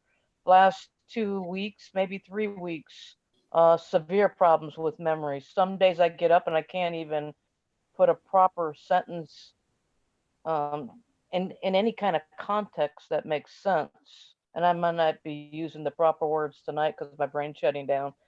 Also, I'm starting to go blind, so I can't even drive in the evenings when it starts to get dark. And if I read too much, my eyes literally shut down. So that's happening. I did a show today with Carrie on it, and I've been speaking pretty heavily with Amanda Lawrence in private, telling her the experiences that I'm having as I'm having each of these experiences. And the other night, I can't tell you if it was yesterday or 3 nights ago or 5 nights ago, but I was awakened approximately at 4 a.m. in the morning as from my shoulders on both sides, left and right side, all the way down to my fingertips, were literally morphing. Literally, I mean, and I had to stay in the sacred neutral state of mind, no thought, and just feel it and allow it to happen. And it lasted 45 minutes, but it was literally morphing. And on the left side, it was a part of the upper chest that was, it was almost like it was fixing to pop out. As far as pop out means light body. So that's happening. And I know that whatever happens to me, that it's happening to everybody out there. It's, I mean, you know, even the ones that aren't having the major experiences are going to have the experiences. So I've been sharing a lot with Amanda Lawrence and Carrie of Samadhi and of Samadhi Speaks, and we decided to do a show. I didn't realize today was 2/20/20, and it was at 2 o'clock. That was a kind of synchronistic thing. Wow, wow. We had to speak a lot before doing the show, and I had to sleep like 12, 14 hours, and I had to take a lot of stuff to have my brain up so I can be up and pumped. But the show went off well. She navigated me through it. So if you and I do a show, Greg, you're going to have to navigate it. I can do that. And that's why I sent you the link to watch that show, so you would have concept, because we could start talking and I'll lose track, or I'll get scattered, or the brain will shut down and I won't know words. And you'll Is have this to guide me related through to anything to dementia at all? that. No, it's not dementia at all. Alzheimer's? Not Alzheimer's at all either. No. Those are the same thing. They're labeling it as a TBI, traumatic brain damage. That's the only label that they can give. I've had well, when I was gonna go and come down and see you guys when Todd Medina was there. Right, the beach meetup. I had back surgery, and I think it was the day that you guys were meeting in Sarasota. That morning I had back surgery, so there was no way that that would even happen. Is he still down there, or did he leave? I think he's still down here. I would like to do a hookup. I can walk and stuff now, but my issue, You're not walking from Cape Coral to here. but I can't walk on the beach. I don't think I can navigate from parking to the beach. Oh man, I'd help you. Well, you'd have to damn near carry me. But I mean, but I would love to connect with everybody, if possible. You know, I've been interviewing this guy for a couple weeks. His name is Andy Monks, and he's a fruitarian. And he's saying that being a fruitarian can basically cure everything. And I'm wondering if you just tried the fruitarian diet for a week to see how it helps with your traumatic brain damage that you're experiencing. Maybe it can help reverse that. Well, let me tell you, Greg, I don't know. Okay, so let me tell you a little bit more, if you don't mind me interjecting on Not your at all. show. I love you. Okay, so Super Bowl was a really big thing. Usually at Super Bowl, I take that energy and I transmute it, I clear it, I transmute, and then I redefine it. I'm thinking of the word, requalify that energy to be used for much good on a global level. Well, that particular day when the show was on, the game was on, family was gathering, and you've been to my house and you know how everybody kind of gets around to the house. Literally, I felt everything. When I say everything, there had to be hundreds of thousands of people there. I don't know how many people were there. I felt their emotions, their thoughts, their mindset. And when that I can't think of the name of it, when they start dancing during that midpoint. The halftime show, yeah. Yeah, when that came on, I mean, I was picking up male and female, both lust from the show, but I was also picking up people feeling or expressing inside themselves the artistic side. The strangest thing is I was picking up a mass audience, more than the mind could ever be able to comprehend. And I was very easily capable of navigating through that thought process of feeling it. And it felt like no different than using your hand. You know, when you're going to pick something up or carry something, you don't think, well, number one finger is here, number two finger is there, number three. It's all one unit on the hand. Well, that's what happened with Super Bowl. I think think, I know we're becoming multidimensional, and it's happening on a mass scale. I also felt connected to everybody in that audience. Of course, no attachments, but I also felt they were a part of me as well. Now, what do you think? Oh, wow. Yeah, well, I'm right now I'm going to I'm going to do a screen share real quick. Rosie, if you guys don't know, has written many articles on N5D. She's shown us pictures of the body, her body becoming a light body. Here's an article right here. What's happening to my body right now? And she's very special. She comes from. She's a very, very old soul. Like you. Yeah, Rosie and I go pretty far back. And this is that article you wrote about what's happening to my body right now with the light protruding from your cells.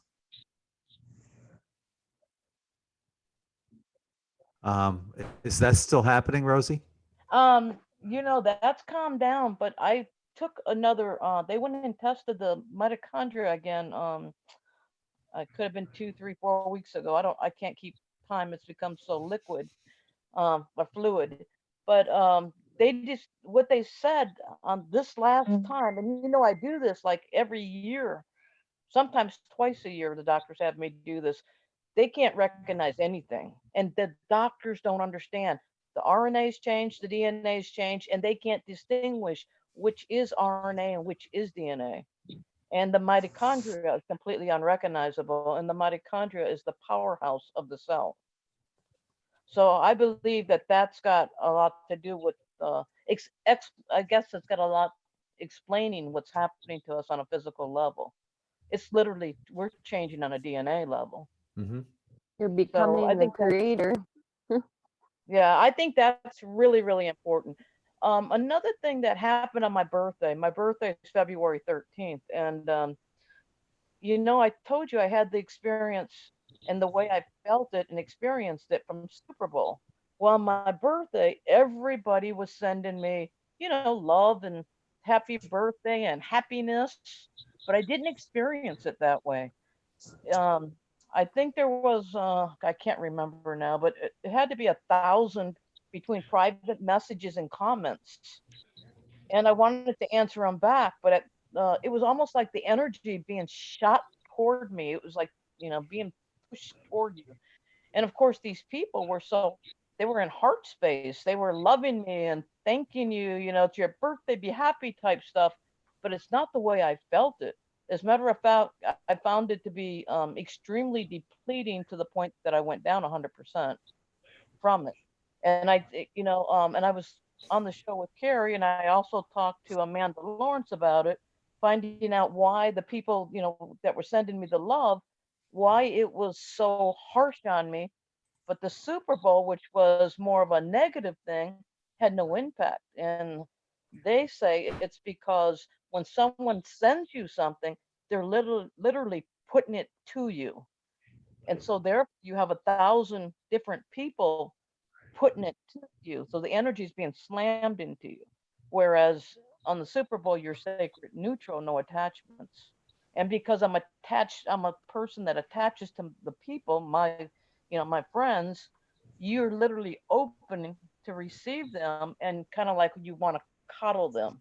So therefore, you took an impact from it, which I was shocked by, actually. Yeah, that's weird. So what does one do if they want to express affection or love? I have no idea, and neither one of them can explain it.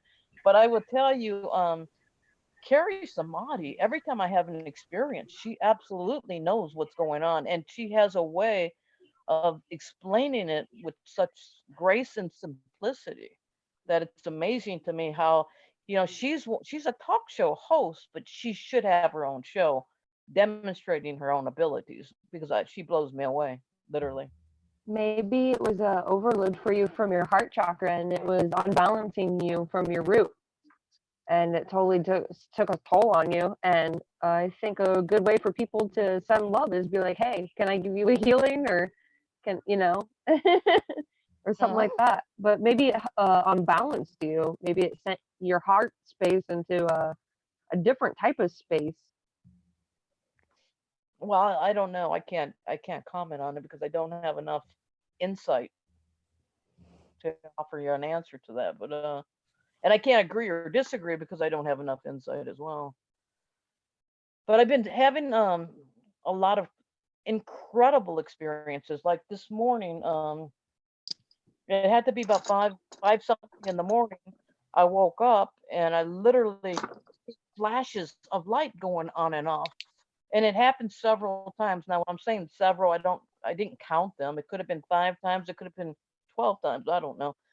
But what I realized this morning is the light that would flash, and it's a brilliant white light. The whole room lights up, is a part of that light body, or I'm assuming it's a part of that light body. It's what I expected to be the light body. So when we go back to the comment you made about this fruit, eating fruit, and maybe it will heal me or cure me, am I supposed to be cured because it's in my forgetfulness that all these experiences are happening because I can't label it?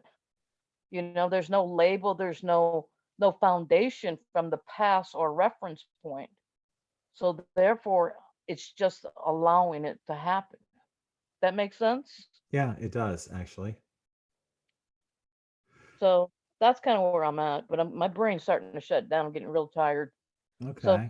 call me tomorrow. I got to take my brother to the doctor's appointment at 8. He's getting knee replacements and we're going through the hoops. Call me tomorrow and we'll talk.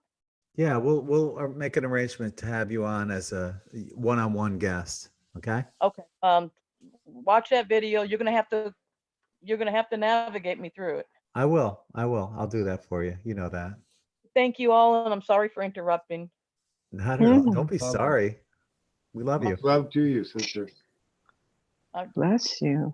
God. Thanks so much. Take I don't care, know how Rosie. to. I'll be in touch with you soon. For a long time, Rosie Neal. Bye bye, babe. I love you. Get out, Greg. Is there a way out of here? I'm stuck. Take me out. I don't know if I can. I think you. I can't. Hit the leave button. I can hit remove. Yeah, hit remove. There we go. Okay. Rosie is amazing. I highly recommend it. Just type in Rosie Neal on the search bar on N5D, and she is something. Her and I go way, way, way back. I feel like her and I go back before time even existed. She's a truly special being from a very high dimension. That something's happening right now with her DNA, and who knows, maybe she'll be the first light body, like that episode of Transfigurations in Star Trek where this group becomes, and they start off, maybe this is the beginning of the 100th monkey, with what she's experiencing. So that's an awesome episode too. Yeah. I've seen a clip from it. I don't remember it that well. Yeah, it's you can look it up on YouTube, at some point. But yeah, Is that which Star Trek? Transfiguration. Okay. Oh yeah, and hey everybody. Yeah. Hi. Hi. Yeah. Hop up. Greg. Yes. Hi, honey. Hi. I just want to let you know in answer to the YouTube question, no, I do not have a channel and I'm not planning on doing a channel, but there's a lady by the name of Jennifer Hoffman that is just excellent, and she's on Facebook mostly. Her videos haven't been transferred to YouTube for about a year, but she explains things so well. And, she covers all the basics, and she's just really great. So that would Jennifer be, Hoffman. yeah. There you go, Claudette. You can catch Karen here. We all love Karen Exactly. and her input. I'm more into doing prayer and group prayer and meditation group prayer or whatever, and energy things. That's what I'm really into. Yeah, that and healing everybody through the gate, the Lion's Gate, guiding everyone through that. And yeah, and I became, like, you talk about the DNA changes that Rosie is going through. We've all been going through all these DNA changes, whether we acknowledge it or not. And one of the things that happened to me that really made me surrender, subject of last night, Yes. is I can't imagine the incredibleness of what will happen to me next, to actually set goals and set all these future intentions and that sort of thing, because I can't imagine the miraculousness at the level that it's coming in. I have to let it happen. And one of my personal proofs is in the etheric, I became a stargate. And when it wasn't that long ago, it was just a few months ago, and I was like, whoa, I couldn't have imagined this. I couldn't have come up with this one. And so when we really truly surrendered, like, let it happen, it's so miraculous. It's amazing. Yeah, we surrendered as a group last night. Yeah, I Bunch of loved us. it. Yeah. So Yeah. big shift in the energies. It was funny because last night after I went to bed, well, before I went to bed, I did the surrender. I dropped on my knees and I said, that's it. I surrender. I'm in complete trust and of creator source. And I asked help from my posse and I just laid it out and I said, that's it. Here I am. I'm all yours. And man, I don't know what it was. I woke up early, 7-ish or whatever. I just made a quick post on Facebook and then I was tired. I fell back asleep until noon. So I ended up sleeping almost like 12 hours after surrendering last night. Wow. Wiped out. Wow. Yeah. That's awesome. You must have been busy. Oh, you know what I dreamt about all night? We were doing another show. Everybody that was here on the show last night, everybody was there all night last night. So we just kept the show going. You know what I always had a theory about like dreams. I think dreams are like us in a different dimension, like us just living out something in a different dimension. We're just doing something different, like we're traveling different dimensions while we're not awake in this world or whatever dimension or reality, whatever you want to call it. Oh, absolutely. The astral plane. Yeah. Yeah. For me, our dreams Fourth seem more dimension. real than reality. Yeah. So detailed. They're so detailed. Yeah, that reminds me. Have any of you guys, I've had a couple dreams where I felt like there was definitely somebody else in there with me. Like I felt like certain people were conscious and were more rounded out, but it wasn't just like a logical thing. Like they felt real. Has anybody else ever had anything like that? Not yeah. not yet for me anyway. Yeah, I've had a little bit of that I can remember being like on some processing stuff and people next to me that didn't feel like they were also working on something. So we were in a kind of a production line. Oh, wow. Probably in a Stargate. Hi, everybody. Hey. Am I on? Hello. Yes, Hi. yes. Hey. It's Galaxy Mary. Yeah, you're coming up as Hey, Galaxy. Mary. Hi, Phil. Hey, I wanted to tell you that Phil came on the other night and I actually heard him say something that you guys, he was saying that you can program your dreams. And so you kind of can.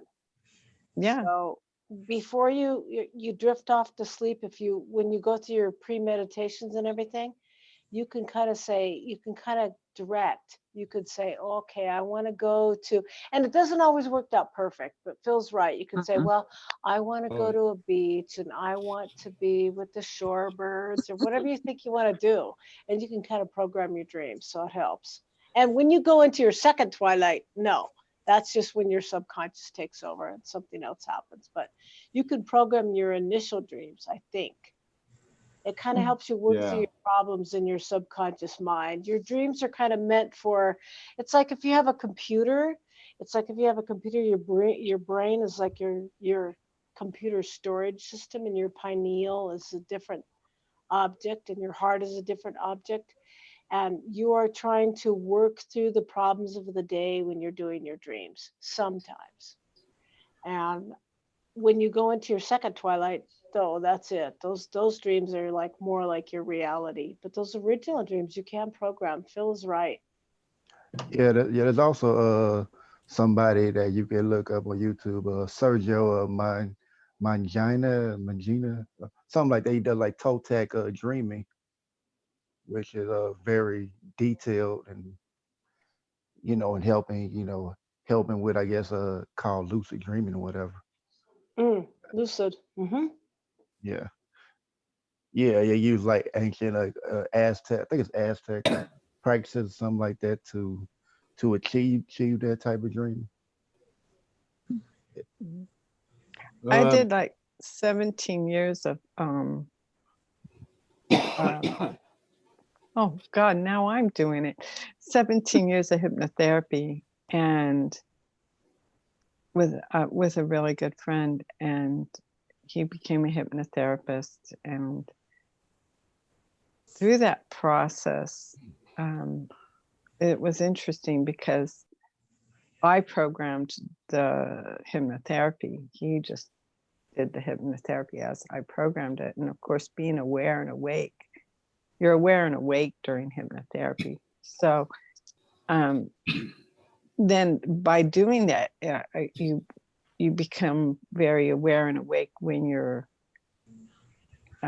sitting or going under, and when you're real relaxed, you go very easily into the REMs of alpha and all the different levels of REM.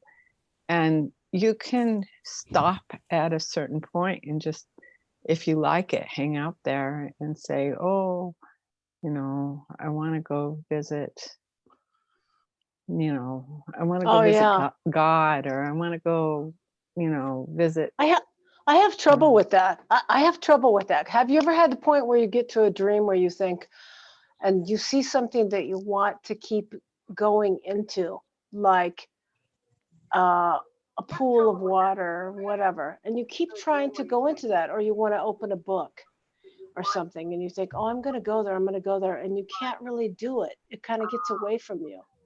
Have you ever had that?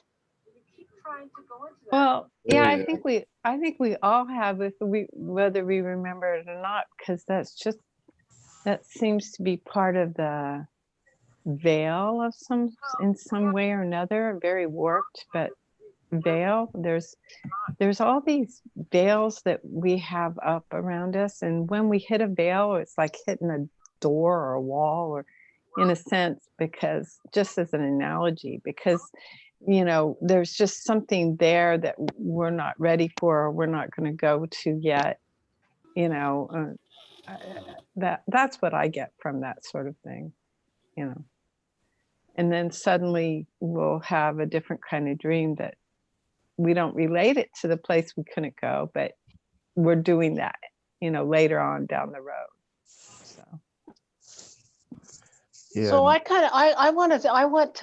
missed part of this. I want to know, I have a question. I want to know who is here who went through their awakening and their family didn't get it?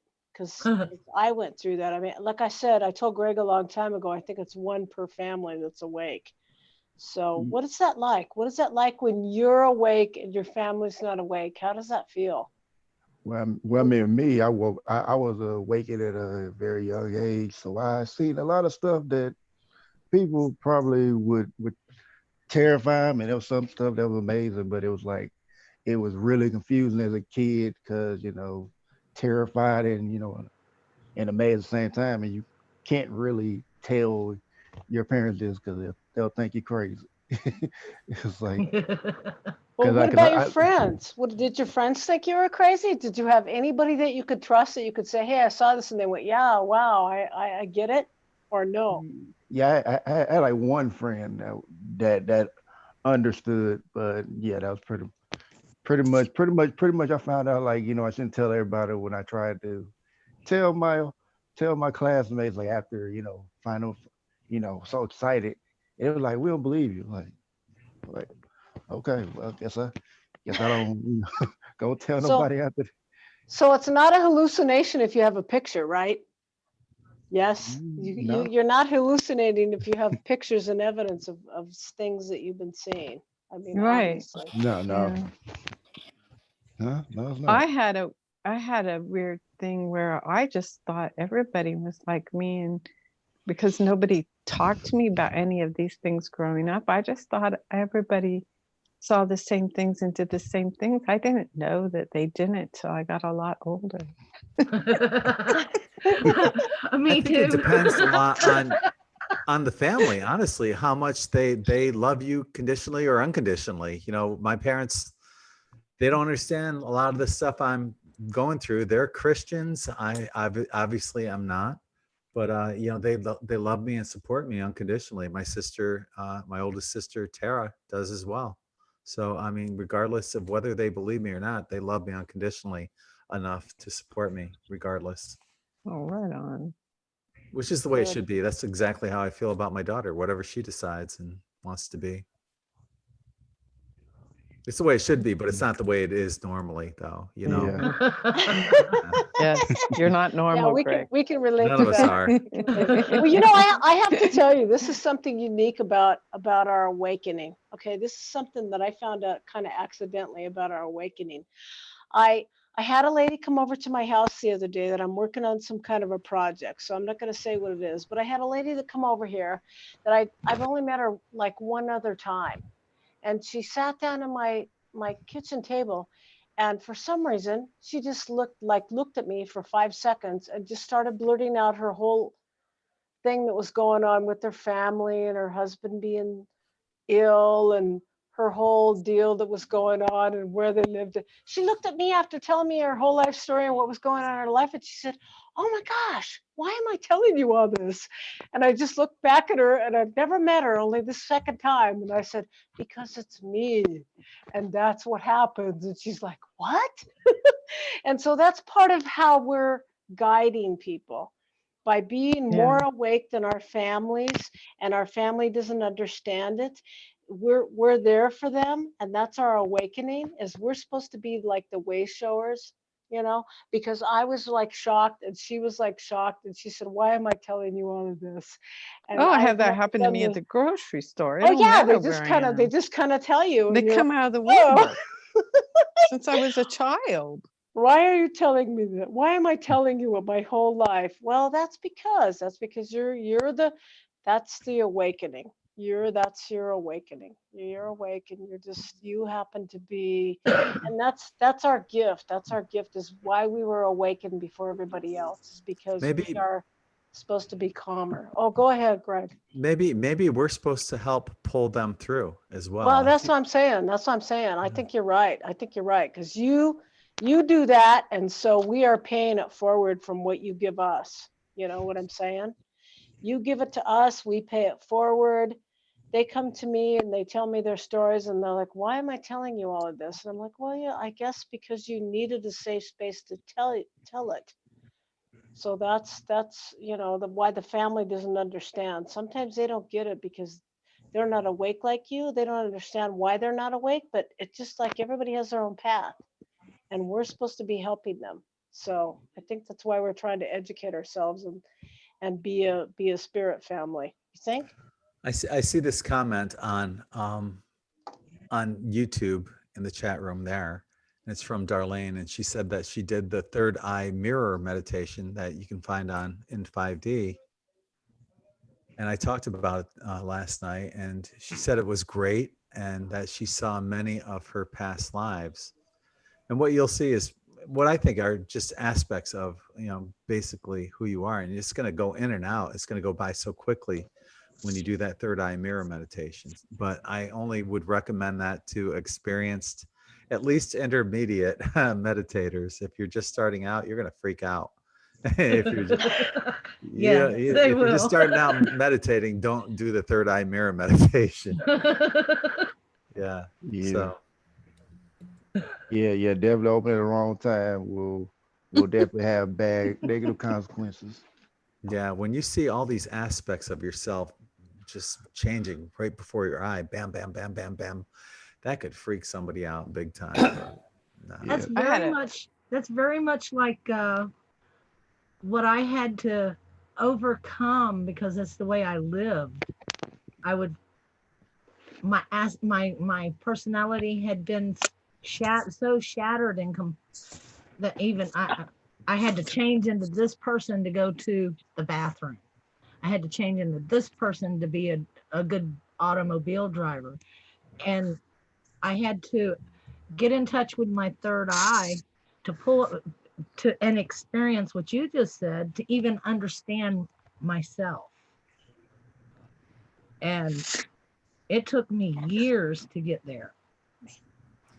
Like I said in the beginning of the night when I was talking about, most people will live their entire lives pretending to be what society expects them to be, never knowing who they truly were themselves. Yeah, and we're not taught to look inside. And that's very sad because if you look inside, you can see the entire universe and travel. You can go places and actually experience being in that area and see people and communicate with them. Oh yeah. I mean, like I can totally astral travel now. And if anybody would have came up to me even, I don't know, 5 years ago and said, "Do you astral travel?" I would have been, "What?" And so now I'm like, yeah, oh yeah, go there. No, I go to other places all the time. So yes. Yeah, I just started being able to go someplace because I've been grounding so much energy. I've just been released to travel a little bit. And when I was a kid, I traveled, but wow, the energy's gotten so strong. Me taking off from grounding is it's just better for me to ground. yeah. Oh.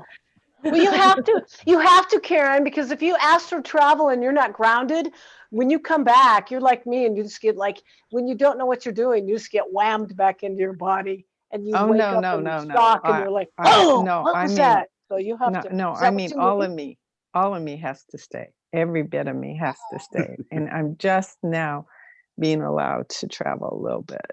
Oh. Just now. It's a substation here. Well, you know what? I picked up something about you. Did you have a really religious background growing up? No. No? No, just a little bit with nothing pushed on me. But maybe? I don't know your parents. No, I didn't have parents. Somebody around you somebody, either somebody in your family or somebody that you know was really like totally grounded religiously and would not believe in the etherical. Is that right? No? No. My grandmother was sort of Catholic, but mainly she was just this really loving, heart-centered. She knew she had a relationship with Jesus and Mary kind of thing, Okay, but maybe that was but it. Maybe she is she kind of like your guardian? Is she your guardian? Because she's on the other side, maybe? She came back here. She died over 30 years ago, and she came back. So she's kind of your guardian. So that's what it is. Yeah, she came yeah. back but she came back in form. She's about 3 or 4 years old by now. Uh-huh. Oh, Yeah. wow. Okay. Yeah. Yeah, she Okay. came back in form, which blew me away.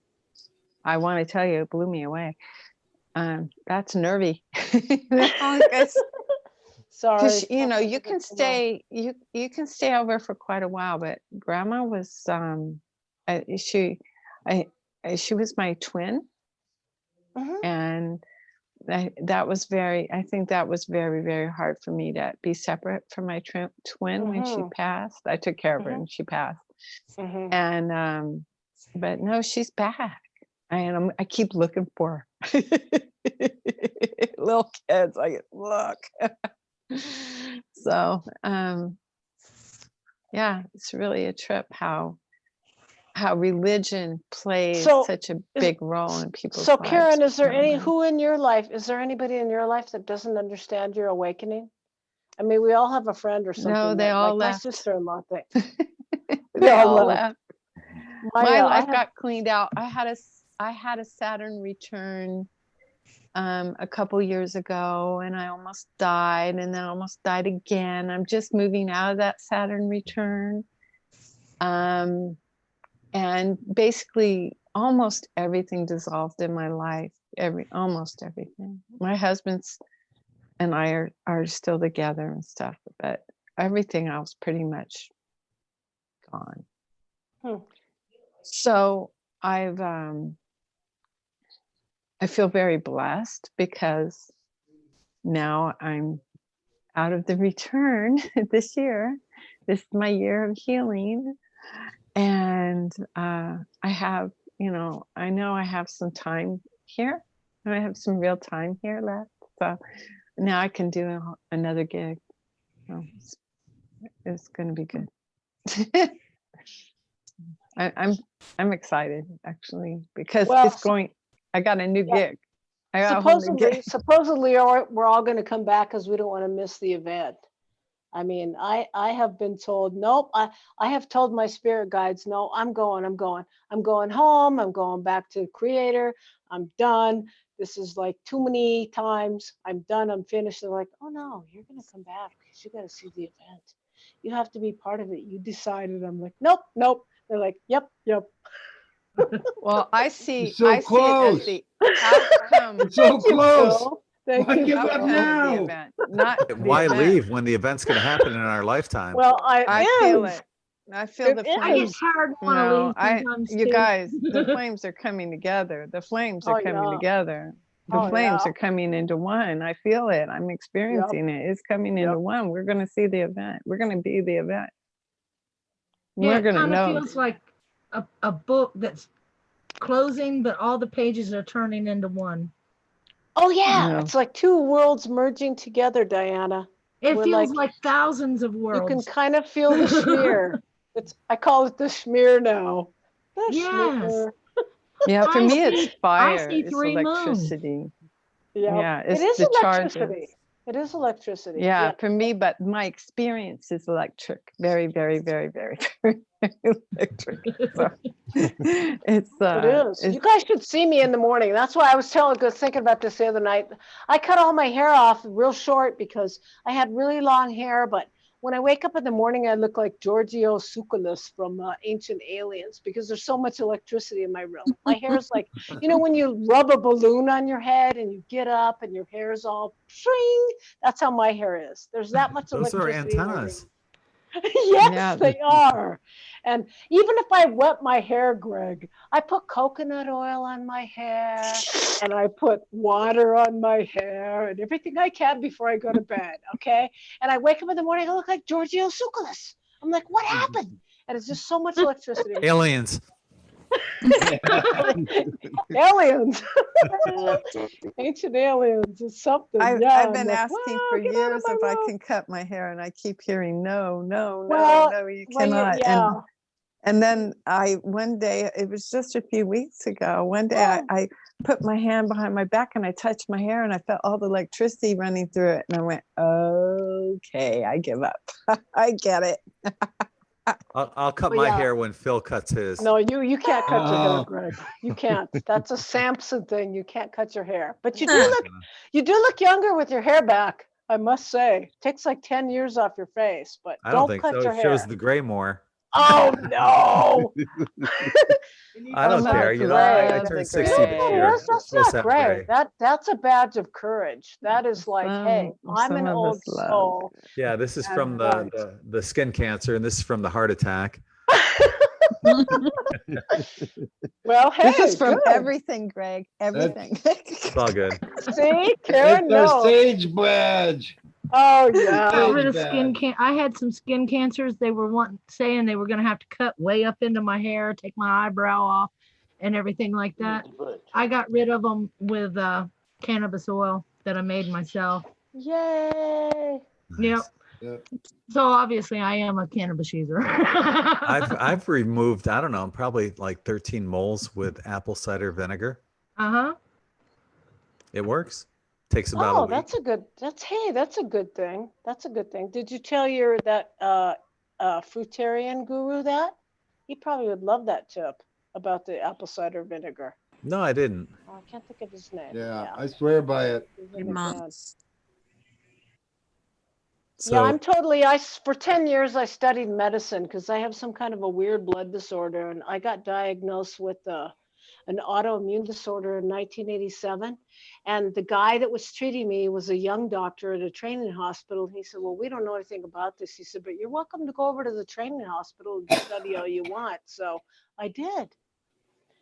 So then I learned a lot about medicine. So medicine wasn't good enough because medicine isn't medicine. So now I'm into herbals and holistic healing. And my guides keep telling me it's all about balance. Wouldn't it be cool though if in school, instead of learning the crap that we learned in grade school and high school, that they taught holistic healing medicine, holistic medicine? Yes. Oh man, we're all on the same page because that's something I think everybody should know. Yes. But how the pharmaceutical companies gonna make their money? Yeah. Screw those greedy bastards. Yeah. They don't care about us. In Australia, they have like they should care about the themselves. pharmacy That's is the a sad herbal. part. They have herbal pharmacies in Australia all over. Good And yeah, my friend goes all the time to the herbal pharmacy, and I'm just like, oh man, only the closest herbal pharmacy I've ever been to is the Chinese in LA. For a couple of years, I went to the Chinese medicine doctor. That was cool. Well, it should be the first course of action, but it's not, unfortunately. Doctors for cancer have to use one of 3 methods before they can do anything holistic. So it's either surgery, chemo, or radiation. Yeah. Cut and burn. Or a combination thereof. All 3. Yeah, Yeah. that's because of the insurance. what they wanted to do to situation. me. Medicare, Medicaid. That isn't it really in your doctor's heart. My doctor right now, who's my doctor, who was really smart, he is now the training doctor at a major hospital. He couldn't be a Uh-oh. You went bye-bye. Yeah. We lost you, Mary. Yeah. Mary, quite contrary. Come back, I say. Well, while waiting on her, like I remember there was like one celebrity, I think it might have been Suzanne Summers, something like that, that cured cancer through holistic methods, and people and doctors really came at her for that or something like that. Oh yeah. She's a sweetheart. I met her once when I was working at the Beverly Hills Hotel when I was going through college. And she was the only movie star that went through there. I was in the banquets, and she was the only. Yeah. She's the only one that went through there that was actually heart-centered, friendly, and nice, and said hello and treated you like a human being. Let's get her on here for a chat. And wouldn't that be lovely? She would probably do it. If you asked her, Greg, she would, I bet she would reply to you. Yeah, She's how do you nice. get in touch with her though? Should probably be pretty easy to do. Well, You know, there's this thing called the internet. Yeah. The Same way I internet. know. And you seem to be really good at it. So Oh yeah, and like another heart center celebrity I actually got to meet a few years ago was Sinbad.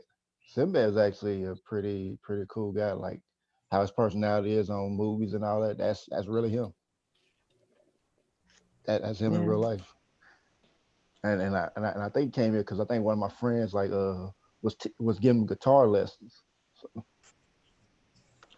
and he's like really tall too.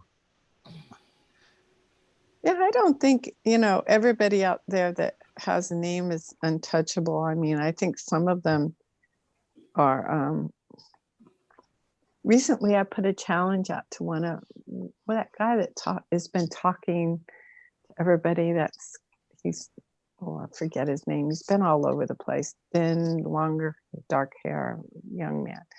Anyway, he was talked in LA and about suicide. He did a number about speaking about people's last words that have committed suicide, and the families had given him permission to speak these words that their family members had left.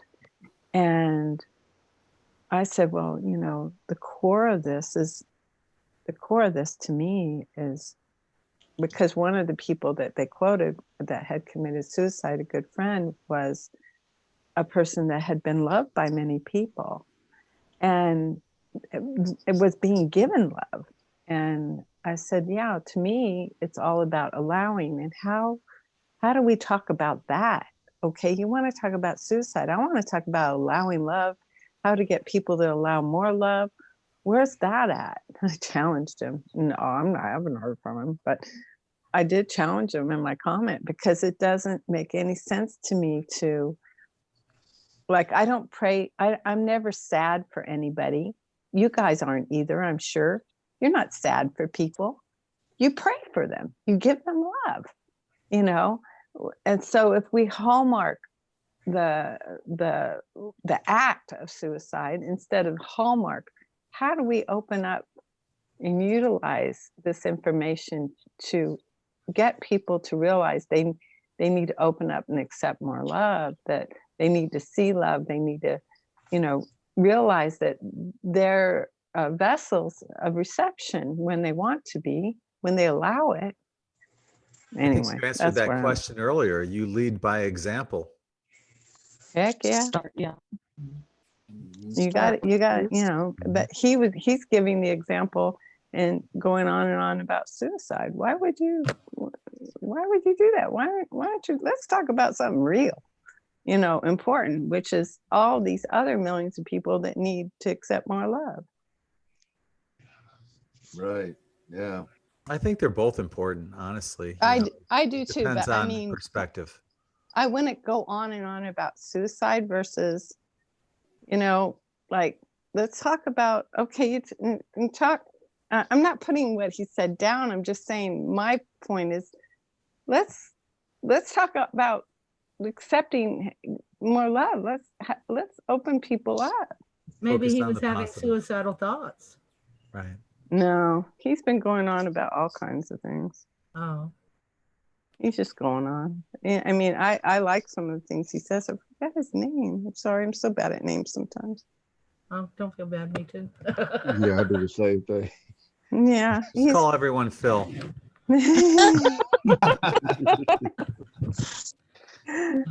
Hey, it means love. Eventually you'll be right. That'd be awkward at work. Hey, Phil. Hey, Phil. I do have a question that I'd like to ask, because I had an experience maybe a couple of days ago, and it's still ongoing. And I want to see if anybody else is having anything similar. So on the back side of my knees, on the back side of both knees, I noticed a little incision on both of them. And I'm like, what the heck? You know, Did you get a mirror? yeah, I looked in the mirror. And Oh, wow. yeah, So how did you notice that? Did you feel that there was something there? yeah, I felt Okay. I was And then you sitting got the down. mirror and okay.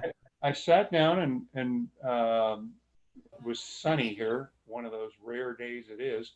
And I was sitting outside. I put my hand right behind my knee and I was like, what is that? And then I felt the other one. I'm like, what the heck? And I'm like, so aliens? Am I implanted? What the hell? So anyway, so I wonder if anybody else is having anything like that or. Well, I didn't have anything like that, but I just watched a video by Teresa Yernos, and she talked about the same damn thing. And what happened is she had a lucid dream, let's say, a hypnagogic dream, that she'd been picked up by some blue grays or about 5 foot tall ETs. And they were using this purple ball or blue ball of energy and having her communicate to it. That's how they did their teacher telepathy. So she had that experience, and then she had a dream of helicopters, black helicopters. And she woke up the next morning and she had blood running down her leg, the back of her leg. And it turned out that she had an implant put in by the military, actually. Oh. Yeah, that isn't. Yeah, I was gonna say, yeah, it probably was a government that did it. That sounds like it. You know. You sleep on your stomach or your back? On my side. On your side. Okay. Do you ever do you know specifically which night? Was it last night that it happened or? No, it would have been the night before, because that's when I first noticed it the next morning. So, I wonder if there's somebody that can take you through your dreams through hypnosis to find out what happened. yeah, I don't know. I just wondered if anybody else had that experience because you mentioned aliens, I don't know, 15 minutes ago, and I was like, QHHT or BQH. I have a feeling you stand alone on this one. No, okay. it doesn't. No, he doesn't stand No. alone. I meant No. last He night. doesn't stand alone. No, There's not other at people all. out No, I there. meant- But last night or the night before. yeah, I've had the nights similar that- experiences in the past. No, you're not alone, Mark. Yeah, you're not alone. It just hasn't been recent. And be back. on the subject matter, yes, I am the one person in the family. I call myself the black sheep. That's awake. Yep. Like, yeah, and it's weird because I'm just a nice guy, you know. Yeah, I do weird things and I'm interested in weird things, but Probably not. and people just avoid me. It's like my family members, they just like, of course, the way I look at it is everybody's on the path and they're going to get there. Right. And since time is immaterial anyway, they've already made it and we've already made it. Right. And so now, like I'm working on a website, and the purpose of the website is going to be to help those that are left behind. Because we're going to be going, and then they're going to be like, what the hell? You know, and then they're going to be searching around, and it'll live on the web for a couple years and maybe help a few people. So that's the way I'm looking at it. Well, I have to tell you, Mark, some of them might not go. I have to tell you, Mark, some of them might not go because there's always that choice. There's the choice that some of them won't go. Well, And it not- Very depends much on in service how- of self. Yeah, and I am like totally not that. So, but some people, it's not really so much service to self as it's just some people just aren't going to go. Yeah. I mean, you know, there's like a Very different fine. dimension whether you may or may not go there. You know what I'm saying? And so that's why it's so weird for you when you're trying to explain things to people and they look at you like you have two heads and where your head is at and they don't get it and they can't get it because they're not you and they're not on your path. And you know what Well, I'm that saying? website wouldn't be for them, but there will be other people that know that Yeah. would be interested. I think it's a Yeah, great do idea. the website, Mark, whatever. Yeah. Do you I think it's a find great that your idea. family is afraid of you? No, my family's not afraid of me, but they just My like look immediate at me. family, like my children and grandchildren aren't, but like my aunts and cousins and stuff like that. Are they? Are they? Oh, wow. No, I haven't Yes. experienced that yet, Diane. People just, but do people just kind of are shocked? Well, My I family, my know family's things so that- logical that they want to put a logic thing on everything. Oh yeah, well that's a flashlight. Oh, that's Yeah, dust. Oh, I got a question for Mark. Are you RH negative? No, I'm A positive. Okay, I figured he had some kind of unique blood, though. me Yeah. too. A No, positive. I'm just Yep. a weirdo. Well, Okay. I was living a real ordinary life. I mean, just straight out of the book, whatever the doctors, blah, blah, blah. And then I had the good fortune, I guess it was my karma. I got hooked up with actually I met a medicine man, American Indian medicine man. And this guy was Shaman. the first guy I'd ever met my entire life who was genuinely happy. And I couldn't believe it. It was like, how could anybody be happy? And so that hooked me in. And then I worked with him for a number of years. And I consider him my spiritual father. He showed me the door. I had to walk through it, and that was a crazy experience and very challenging. But he's the one who showed me the door and showed me the power of love, and that the way things was nothing like what I thought it was. So That's an awesome story, Mark. That's awesome. This might have something to do with my family, their opinions. So, Well, if they're going to judge you on seeing a shaman, that's their problem, not yours. that's right. Yeah, that's right. I gotta be me. I gotta be me. Thank you. Yeah, you certainly do. Just as I have to do. Yeah. Me, I can't do that superhero double life. Sure you can. Go ahead. Give you permission. So on my not awake family, I have, most of the people in my family that are shocked by, I wouldn't really say it's my awakening. Actually it's their awakening, because they never knew this aspect of me. And so they're kind of like, wow. And they're the ones that are shocked. And so, like I said, they keep trying to put logic to everything. So I have to be really careful what I post on my Facebook page, because I always try to run it by my husband first. Is this okay if I put this on here? Is your family going to get like freaked out? That's too bad that you have to live like that they can't accept you as you are. Well, they just don't understand it, Greg. They're just not, some of them aren't open enough, and some of them were like raised so religiously. I mean, like I was raised Episcopalian. So I was like totally indoctrinated in the church. I was raised Methodist, but it so doesn't matter to me. Right. No, because there's another aspect to being raised, and that is raised spiritually.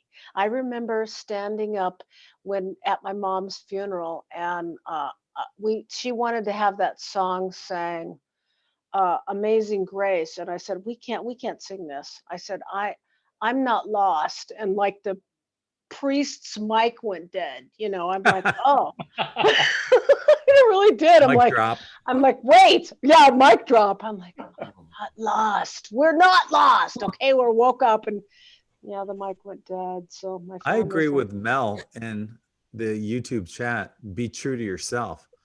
Post what you want to post. Put it out there. Be true to yourself. I totally agree with Mel.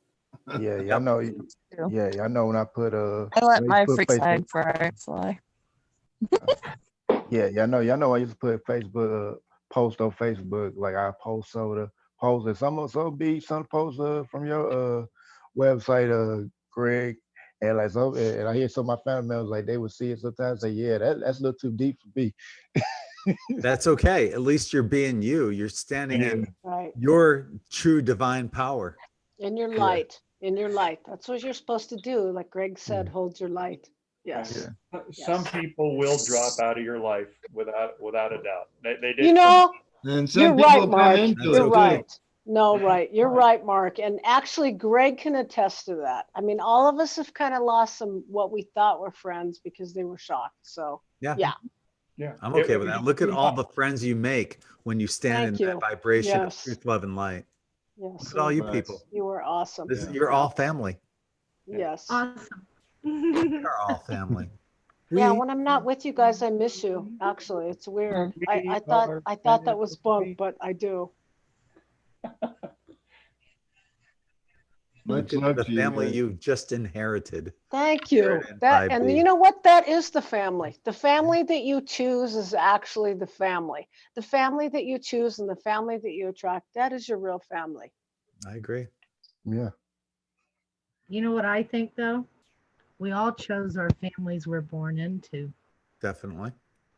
Well, that too, because that was an experience that you wanted to experience. I Yeah. mean, that's something that you needed lessons from.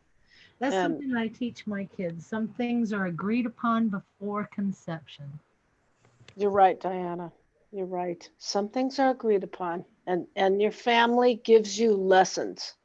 It's Yes. like I was saying one night, my husband's kind of a challenge to me, and I've been married for 37 years, and apparently I love challenges. So, you know, that's something I agreed upon.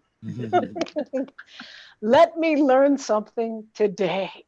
You probably have a few retrograde planets on your birth chart. Oh, I think so. Yeah, those are challenges. Yeah. Only a few? Yeah. Only a few. Right. I don't even, I know I have them on there. I don't like to look at that stuff.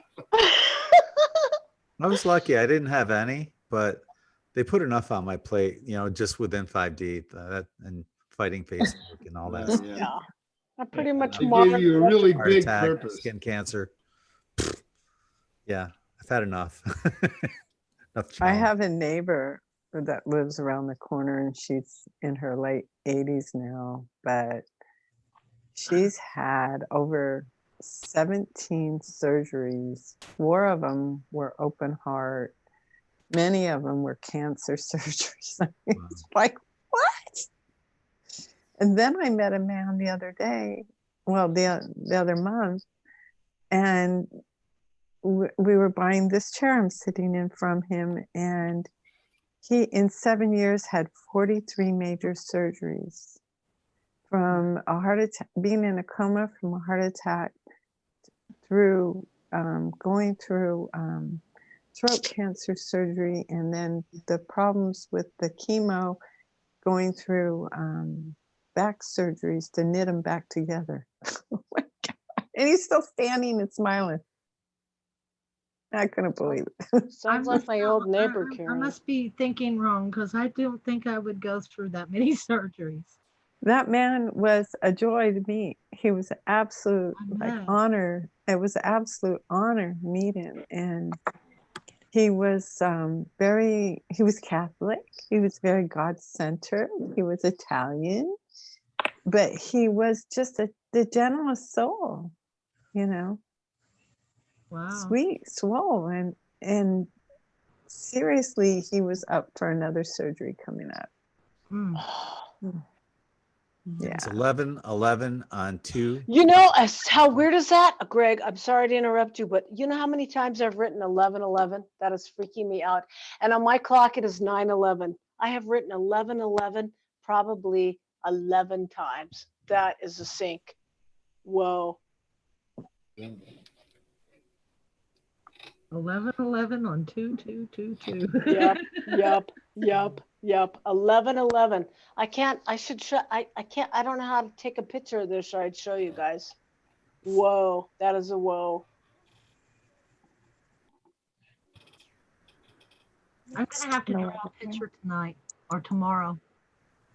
You guys have just, I guarantee you it'll be one of the strangest energy pictures I have drawn in a long time. It's Yeah, well, please share it with us, Diane. That'll be Can cool. I speak to the man that had the things on the back of his knees for a That would be moment? Mark. Mark. Mark, are you Mark. there? Here I am. Okay, so I'm back, and I had to go to the restroom so I could think. So so I want you to please just ask the questions that you wanted to know about the openings in the incisions in the back of your knees, and then I'm going to ask me yes or no questions, and I will give you the answer that I get. Okay, let me clarify. Like I told some meetings ago, I basically float through life. And Greg tried to pin me down. What do you mean by float? And it's like things happen all the time. You know, I look at the clock and I see, okay, it's 10 o'clock. And then I go around doing things and I come back and it's 9:52 or something like that. I'm like, what the heck? And then I go around and I live my life and things move and everything's just insane. No, And we get that, Mark. so now I just float and I don't take anything too seriously. And I'm like, well, I wonder what this is. I wonder what that is. I wonder where that is now, you know? And it's just, to me, it's a way to, it's like piloting a small ship through waves and on the ocean or something. And I'm just carving my way through. And so, yeah, I just wondered if other people had it and if it's aliens or if it's just dumb stuff. And no, it's not aliens. No, it's not aliens. You're kind of in between dimensions because that's where we're at right now. And so you have a really open, creative mind. And actually, the Creator loves that about you, that you are willing. You're willing to explore and float.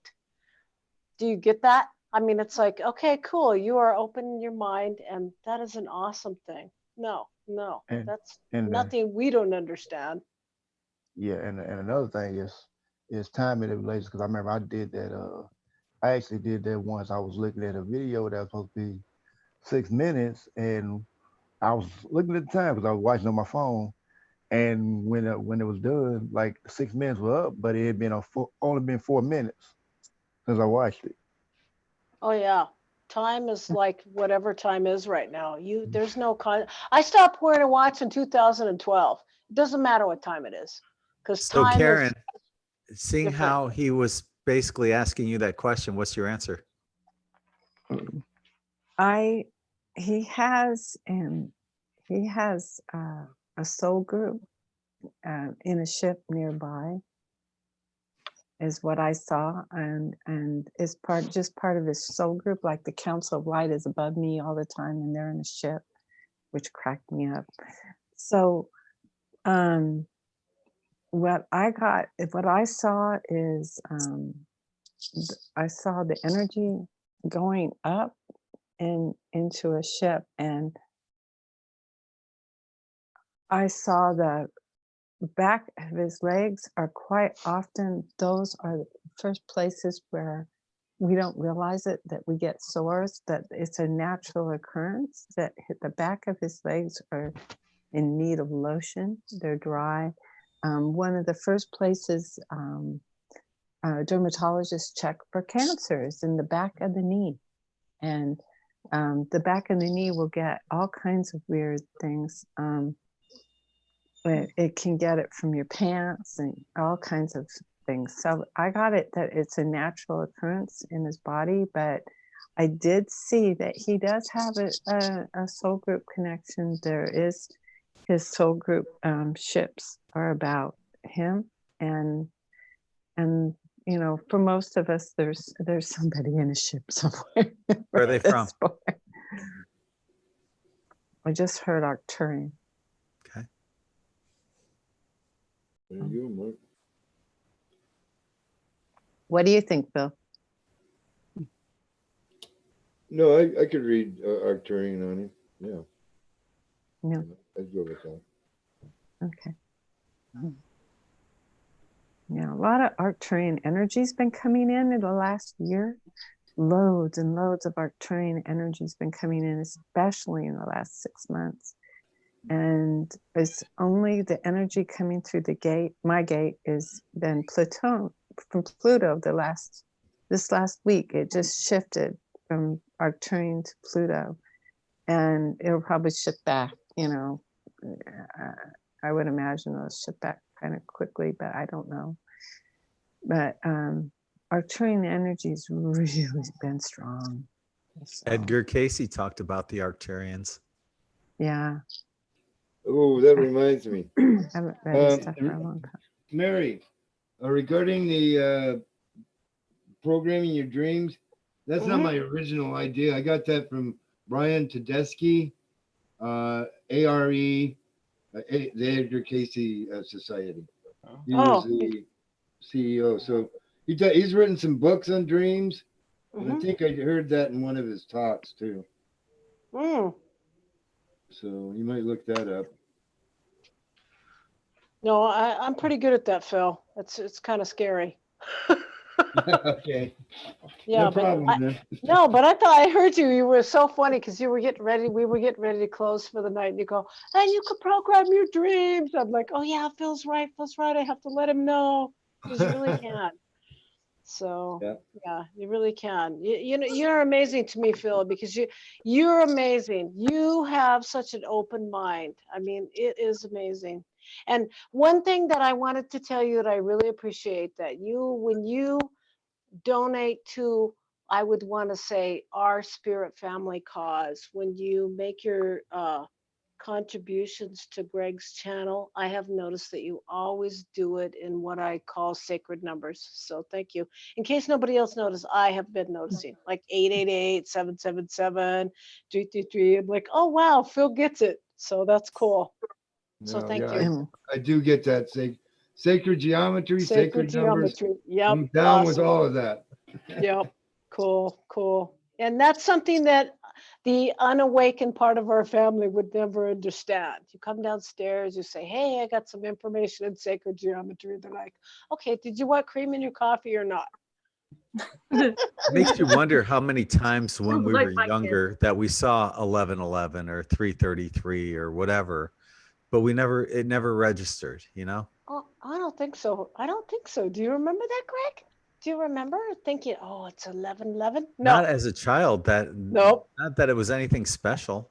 I didn't. No, I can't say that I ever did. I always caught 1, 2, 3, 4. Oh, did you? Oh, that's 3, 6, cool. and 9. Yeah. They were my Yeah, favorite numbers as a kid. 369. That's my I'm like somehow I'm related to Nikola Tesla. So yeah. Yeah, well, 369 is bugging me right now too. If you were to put 369 on a clock, the 3 would be 3 o'clock. The 69 would be a 15, which would be it'd be either 315 or 306. The 1 plus 5 would be a 6. So you'd see probably 36.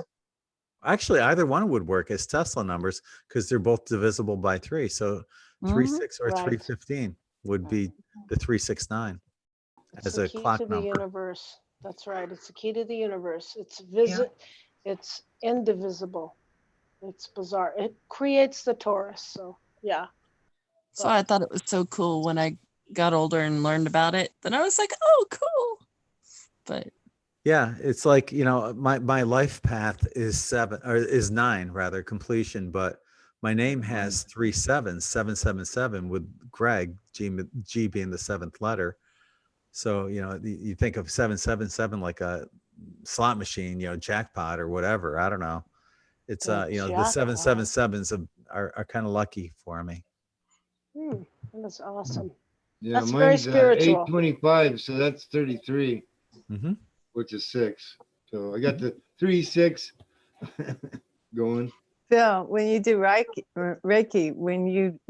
when the 3, 6, 9 doesn't come up for you, it comes up for me when I do energy work. The Trinity always, and then the Trinity builds. Thank you, Karen. The Trinity I get builds. the Trinity a bit. Because there's many different. Yeah, sometimes I get 9. Things. Yeah. I'll roll a 9. A lot? Yeah. Yeah. I felt a strong connection to the number 9.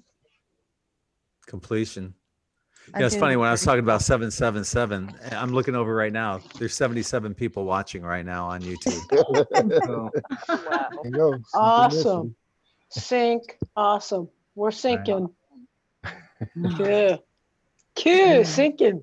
Back to the, where you were saying that we all have a ship over our heads. I caught a picture of mine.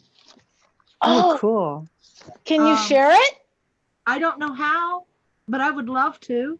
Oh, go to screen share. Is it on your whatever unit you're on? You can go At to the bottom screen of your share and then you screen, Okay. yeah, it's there's a green green. button called Let me screen see if share, I can find it. Okay. and then just follow the cues after that. Yep, and then after you're done screen sharing, you can X out. Should be a There green you go. square. She's Oh, got it. cool. Oh, good. Yeah, and at the top of the screen, there's a red exit when you're done. Okay. And now how do I get the picture on here? Let me pull it. Oh, Went too far out. Is it on your computer? Yeah, it should be. It might be in. It might be in my. On Yeah, my. there you go. Okay. Oh. Screenshot. Yeah, let me see. I think I took a screenshot Oh. the other day. Come on, my poor computer. Do do do do. I feel like I've been hijacked. What is this? Start moving my mouse around. Wait. Do any of you ever look at Mr. MMB? Oh, TV? yes. Yeah, What's and going on people with him, send in- Karen? Some people send in some good ship pictures. Oh, like, I sent him stuff in the beginning. Yeah, totally. All the my stuff. yeah, Oh, the Mr. recent one Mr. that's B. really cool is the Australia coal mines out like 500 miles into Australia. It's very recent, so you can look at it. The ships coming in, the coal miners inside the equipment were filming these ships coming down. And, Is that today, Karen? Because I haven't seen it. Is it today? No, because I usually do Mr. week, B. Yeah. Week and a half. It's recent Wow. and it's very. We'll have to check. Yeah, I mean, in Australia they don't have the higher end technology. Commonly they don't have iPhones commonly, but so that it's a little pixelized, but it's clearly ships.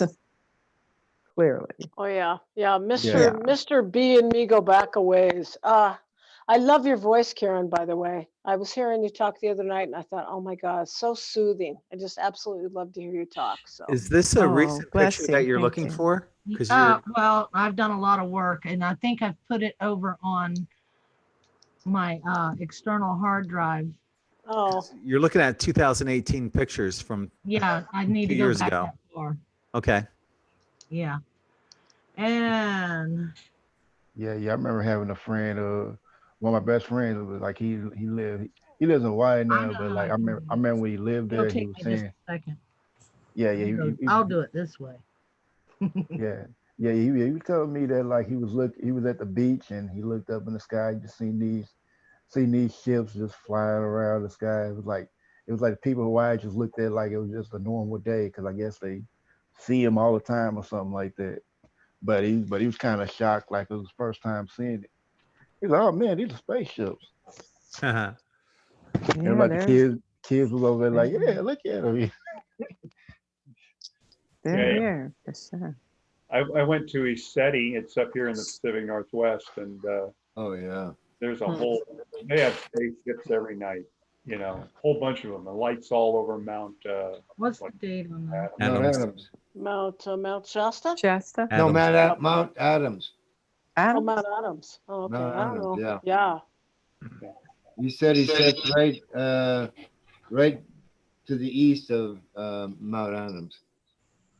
Oh, Isetti. Oh, yeah, I know him. I emailed Greg Gilliland, or is it? No, it's James Gilliland. Yeah, a long James time Gilliland. ago. Yeah. Before I found Greg, I used to talk to James because, I have these orbs. And so I'm like, what are these guys? And he goes, well, go outside and just ask them who they are and what they want. So, yeah. So Linda's asking in YouTube, does anyone know where Dutch Sense has gone? He's still on. He's still on. Just Google him. Just go to YouTube and say Dutch Sense. Type it in there.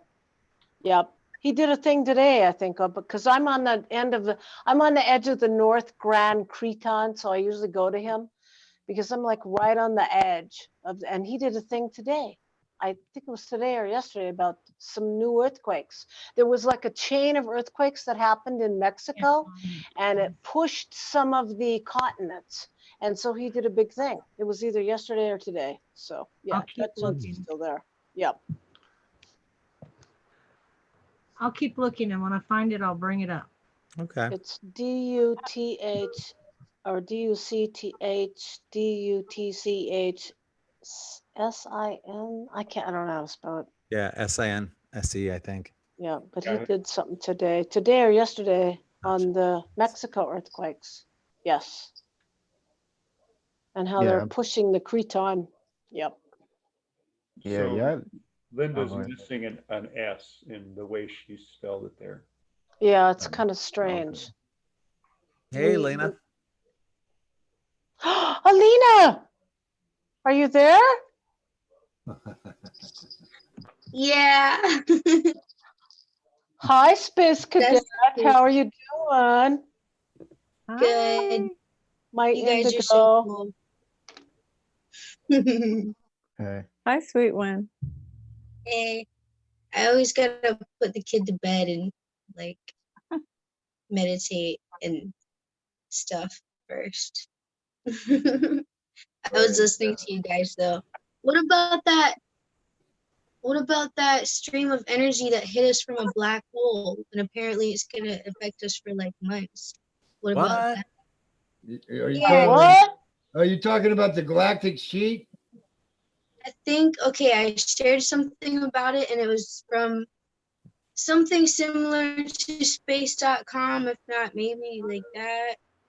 And there was a black hole. I think we know the name of it, but it opened up for a second and it like opened time and space and everything and it shot straight at Earth, directed straight Oh yeah, that at was yesterday. That was yesterday. No, I think. no. It was on January 6th. Complaining about it. Oh, No, it was January 5th? Oh. Are you Wait a talking minute, about are the you talking gravity about waves? coronal holes in the sun? No, we're she's not. talking about those No, gravity it was waves from a that black hit. hole. It was a black hole. No, it Not was the. M87. Maybe it was. They're not really sure where it came from. It was a hole in the sun. It was a hole in the center of the universe, black hole. You know the black No. hole? Suspiciousobservers.com. It was a and the gravitational Sagittarius wave. The big black, yeah, that, something like that. So what about how that thing, and people took pictures of the northern lights looking super crazy and blue and like wild and like a sheath, like a tube down. And apparently that's also going to be reverberating for months and months. And there's like, I don't know, what if that's all the DNA reconfiguring mutation or something, but what's that? Does anybody know what that's? I don't know, but it's sure keeping me awake. I get so excited after. Slept for days and nights. I don't want to. I know. Isn't that awful? You go to bed, you think, tired. oh, I'm so tired. And then you wake up at like 2 or 3 o'clock and you're like, I want to go back to sleep. And there's no way, right? I'm too excited. I feel I like. know, me too. Don't you feel like something everything special looks is beautiful. happening? Yeah, Yep. outside looks so crazy. Every sunrise looks beautiful. It's really Elena, what's your Facebook page that you posted that on? I found it. Space Cadets in the morning. Space Cadets in the morning. And Anyway. my page is also Elena Sanchez, the way it's up here on the bottom of Zoom. I have it on my page too, but it's going to be more close to the top on Space Cadets in the morning. Anyway, I think what you're talking about is the gravitational waves that went through. Well, Yeah. actually, it's electromagnetic. Suspicious observer talked I about think it's this. electromagnetic too. We had a geomagnetic storm into the red yesterday. She's talking about January Beta or 6th, beta? though. Oh, okay. Yeah, that's what she said. January 5th, January 6th. Okay. Yeah, I think that was the yeah. gravitational waves. I felt them. It was January weird. 6th. It said something about how it ripped through space time, and it sent there's gonna be reverberations going for a long time from this. There's But it another. was weird how it was a stream, and they were saying, why is it a stream directed directly at the Earth, all the way from a black hole, in the center of the universe? Did you post that that recently? I think it No, happened this again was- recently. Oh, you're I talking think it about- happened again, but one happened January 6th. That's when you Where originally did you get- posted it? Okay, no, I didn't post it until about sometime in the end of January, and then again in February. I posted it twice from 2 different sites talking about the same thing, but Okay. I think it happened again in the second one I posted. You want me to try and look at it? I'll try Yeah, and I'm look trying at to it. find it. Yeah. Okay. That makes sense, Alina, because I'll that go would be get it. something that would be something like on an awakening that my husband wouldn't have been awakened to, because I remember one time coming down and telling him we're going to go through a black hole, and he said, "No, there is no way we could survive going through a black hole. We would be squished Oh, I and think dead." we can. I posted something about how I think we can go through a black We hole can. and survive it. And we will. It's like a Yeah. toroidal field, and when we go through it, it's going to be more like a wormhole.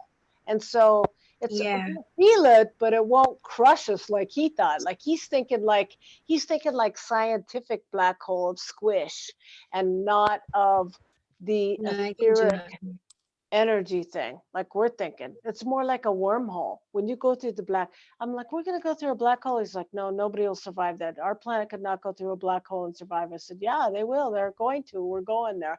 That was like years ago. He thought They I was still nuts. don't know what black and what are we holes looking do. at? Thinking 3D, and they're not thinking energy.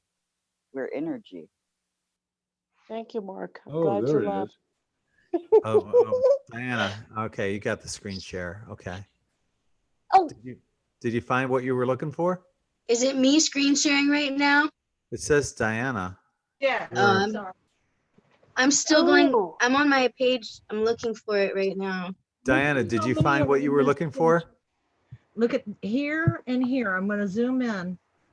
I'm sorry, I had to go let that cat out, or he'd have killed me. He'd have made my carpet look nasty. What are we looking at?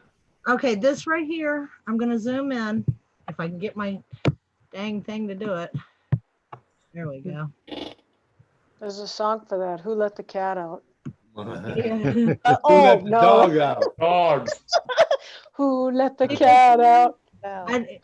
Sometimes the cat let himself out. That was this is the smaller one. Sorry, Mark. And down here, there was some more. Right in behind here, it went back here, but this is the clearest one. I got. What are we looking at? Am I missing something? Yeah. Can you open it's them not loading. There's a cloud, but we can't see it. You can't see the. Oh, I wish I could pull that up myself. Well, I can see Oh, I an found orb. it. You see that? Well, all right. You're gonna have to wait until Yeah, that's Diana fine. gets out of the. Oh. Do you need me to zoom in or anything? Can you Six open Sky them up? A, is that what you're talking about? Six Sky, and then Six Sky A? Is those are the ones? you're 5 talking and about? 6, yeah. Mark, hi, Mark. Mark Wallen's with us. All right, Mark, hi. Well, Hopefully her you're not cursor driving. is just stuck over. Can you Sky, double click it Or and Sky. open and it it's up? just rotating in a circle. It's rotating in a circle. That's all I see. Okay. The picture's not up, huh? It's almost as if Nope. she froze up. Yep. Yep. See, they never want me to show darn. this. All right, so are I you can able to sort get of out? see it. Actually, that looks like something I saw last night, almost. Really?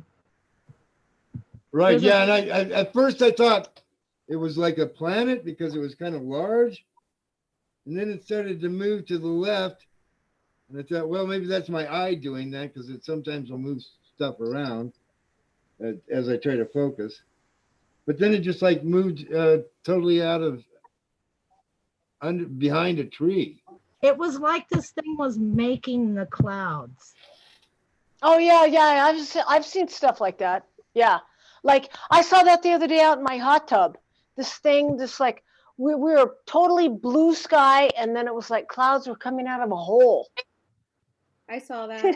I saw that. And too. you're like, what? Why is there just like a cloud coming out of a dot in the sky? What? Yeah. It's like fumes coming in. You're like, if you look up in the top, real? There's more than just the one that's very prevalent. Oh yeah. Yeah, I see No, I that saw in that sky, too. six We sky. see that. See the two of them. Well, actually three. One on the other side. Yeah, there's up here, up at the top, and then there's, you know, that one, and then there's actually some down at the bottom. They're hard to see. Oh no, we know exactly what you're Oh, I talking see where about. your People that cursor are is. awake, we look at the sky and everybody's like, sure, we don't see that. But yeah. As you I can saw see, like I darkened some of it up, just changed the lighting a little bit. So I could No. see it. Totally saw that. That was an incoming, some kind of an, I don't know what that was, but there was like the hole in the rip in the matrix, and this like cloud was coming in. No, I saw it. That was weird. Yeah, I was trying to I'm open that hoping- up for you on like a paint program or something, but I'm unable to do that. So I'm hoping to meet my friend from Tasmania at a ECETI in Mount Shasta in 2021, July or August. All right. Awesome. That'll be cool. are you able to close out of that screen, Diana? Yes, would you want me to close the whole thing? Yeah. You want me to stop sharing? Yeah. Okay. Can do. Okay.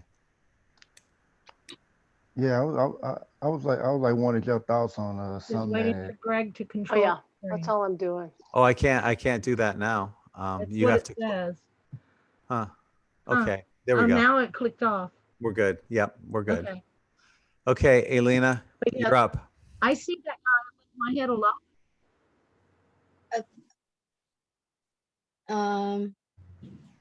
So when I'm sharing it, do I go to a web URL? So I'm sharing it. Oh, screen. Share screen. Yeah. And then Okay. yeah, Start now. Okay. Wow. That's the first time I did that thing. you can do it. I have Allow great permission. confidence in I'm you. doing it. I allowed permission. What's Yeah. it gonna do? Okay. Okay. So can you guys see what I'm on now? Yeah. yeah. Magnetic All right, crack look. sparks, rare blue auroras. Yes, I saw that. And you said you posted that on your. This one I actually posted this on my page, Elena Sanchez. I thought I put it on my other one, but I couldn't see it, so I looked on my other one. It's Okay. on Elena Sanchez, and it's pretty recently that I posted this one. The first one I posted a while ago, and it was about the first one that happened on January 6th.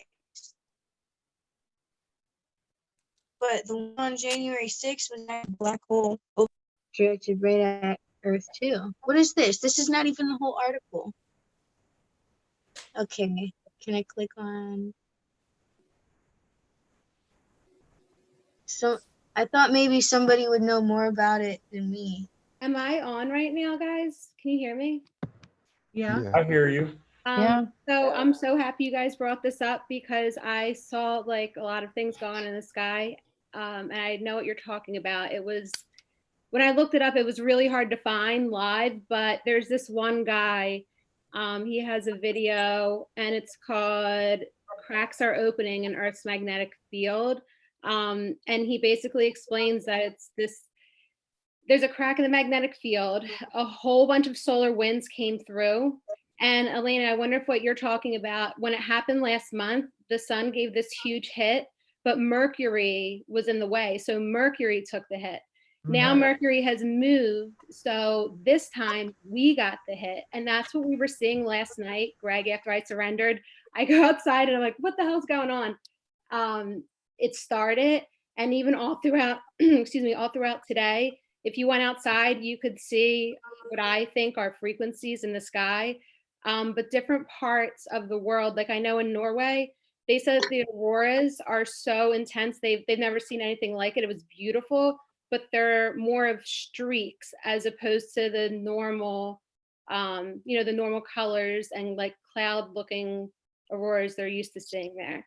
So there's not a ton of information out, but it's definitely a crack that expanded, and a whole bunch of solar wind came in. And was that Wages World that put out that video? no, so he did the morning of, Nemesis funny you say, maturity. he predicted that it wasn't going to be that big of a deal. He had some suspicions, but really everyone was wrong on this one. It also caused, like what you were saying, I believe in Mexico. I don't know. I don't watch the news, but like a whole bunch of earthquakes and tornadoes. I don't know, everywhere. But yeah, this guy. Hold on. Oh, his name is Nemesis. Wait, what is Maturity. Yeah. Yeah, Nemesis Maturity. Yeah, go on him. And it's the cracks are opening in Earth's magnetic field. I think he described it the best.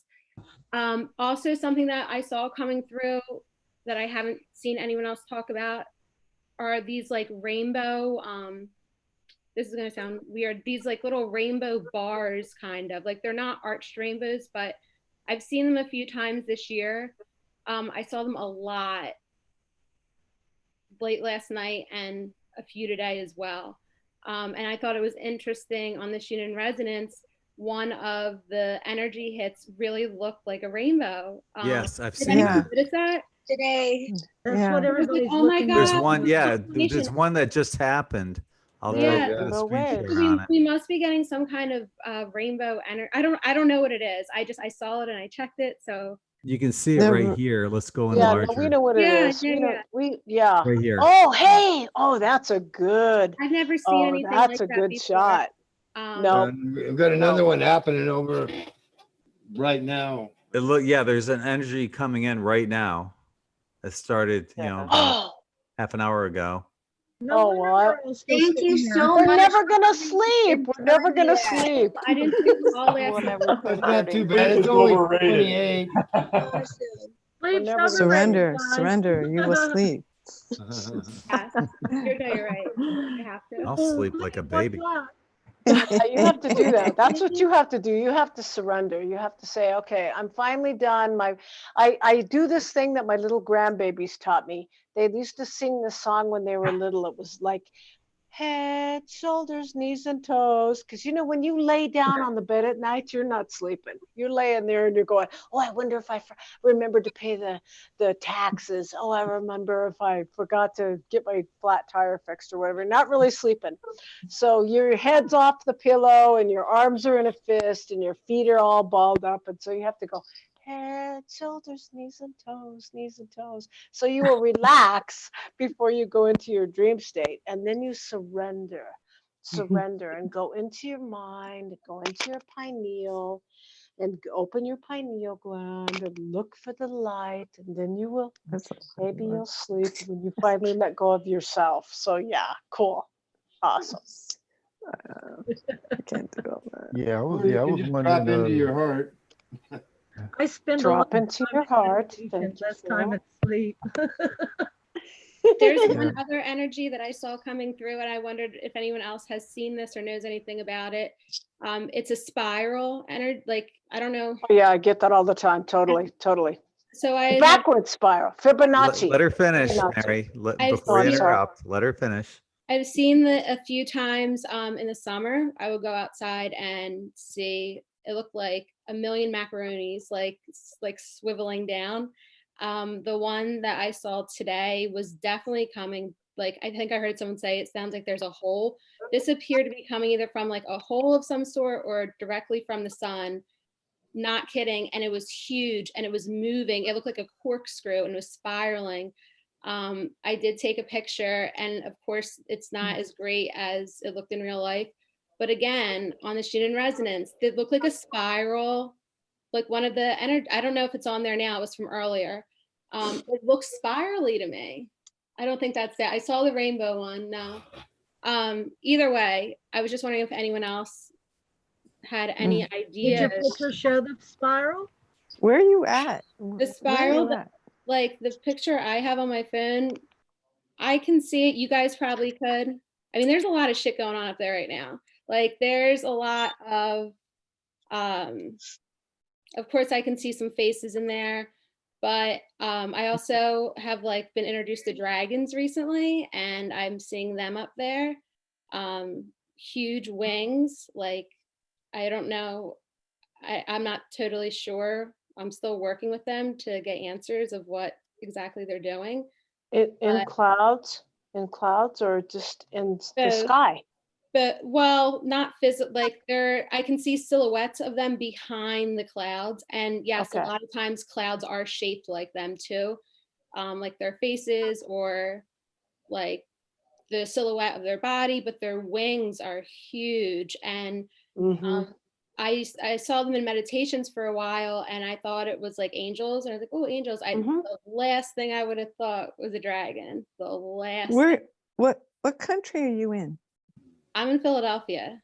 Oh, you're in The Philadelphia. country of Okay. Philadelphia. Yeah. USA. Okay. Country of Philadelphia. Yeah. Listen, and that's the worst part, because I'm looking around like, will someone please look at the sky with me? Like what? And like nobody cares. So I do have a balcony. And I have a balcony on my 3rd floor apartment in a row home in South Philly, and I sit out there. I spend way too much time outside, but it's great. And I just look at the sky, and I'm near the airport kind of too. So I'm very familiar with the planes, what they look like flying through the sky, and their speed and their lights. And I've been seeing a lot of other, I want to say there are ETs floating around out there. I saw 6 black helicopters flying around like crazy a few mornings ago. Just weird activity, just not normal activity. They Period. found you. Well, I was saying hi to them. I was trying to open my heart and say hi, thank you for being here. And then I started to get like, oh, I probably shouldn't be doing that. Just in case. Well, it's good that you're noticing all that stuff too. How many people are oblivious that are You around can't you? spend too much time outside.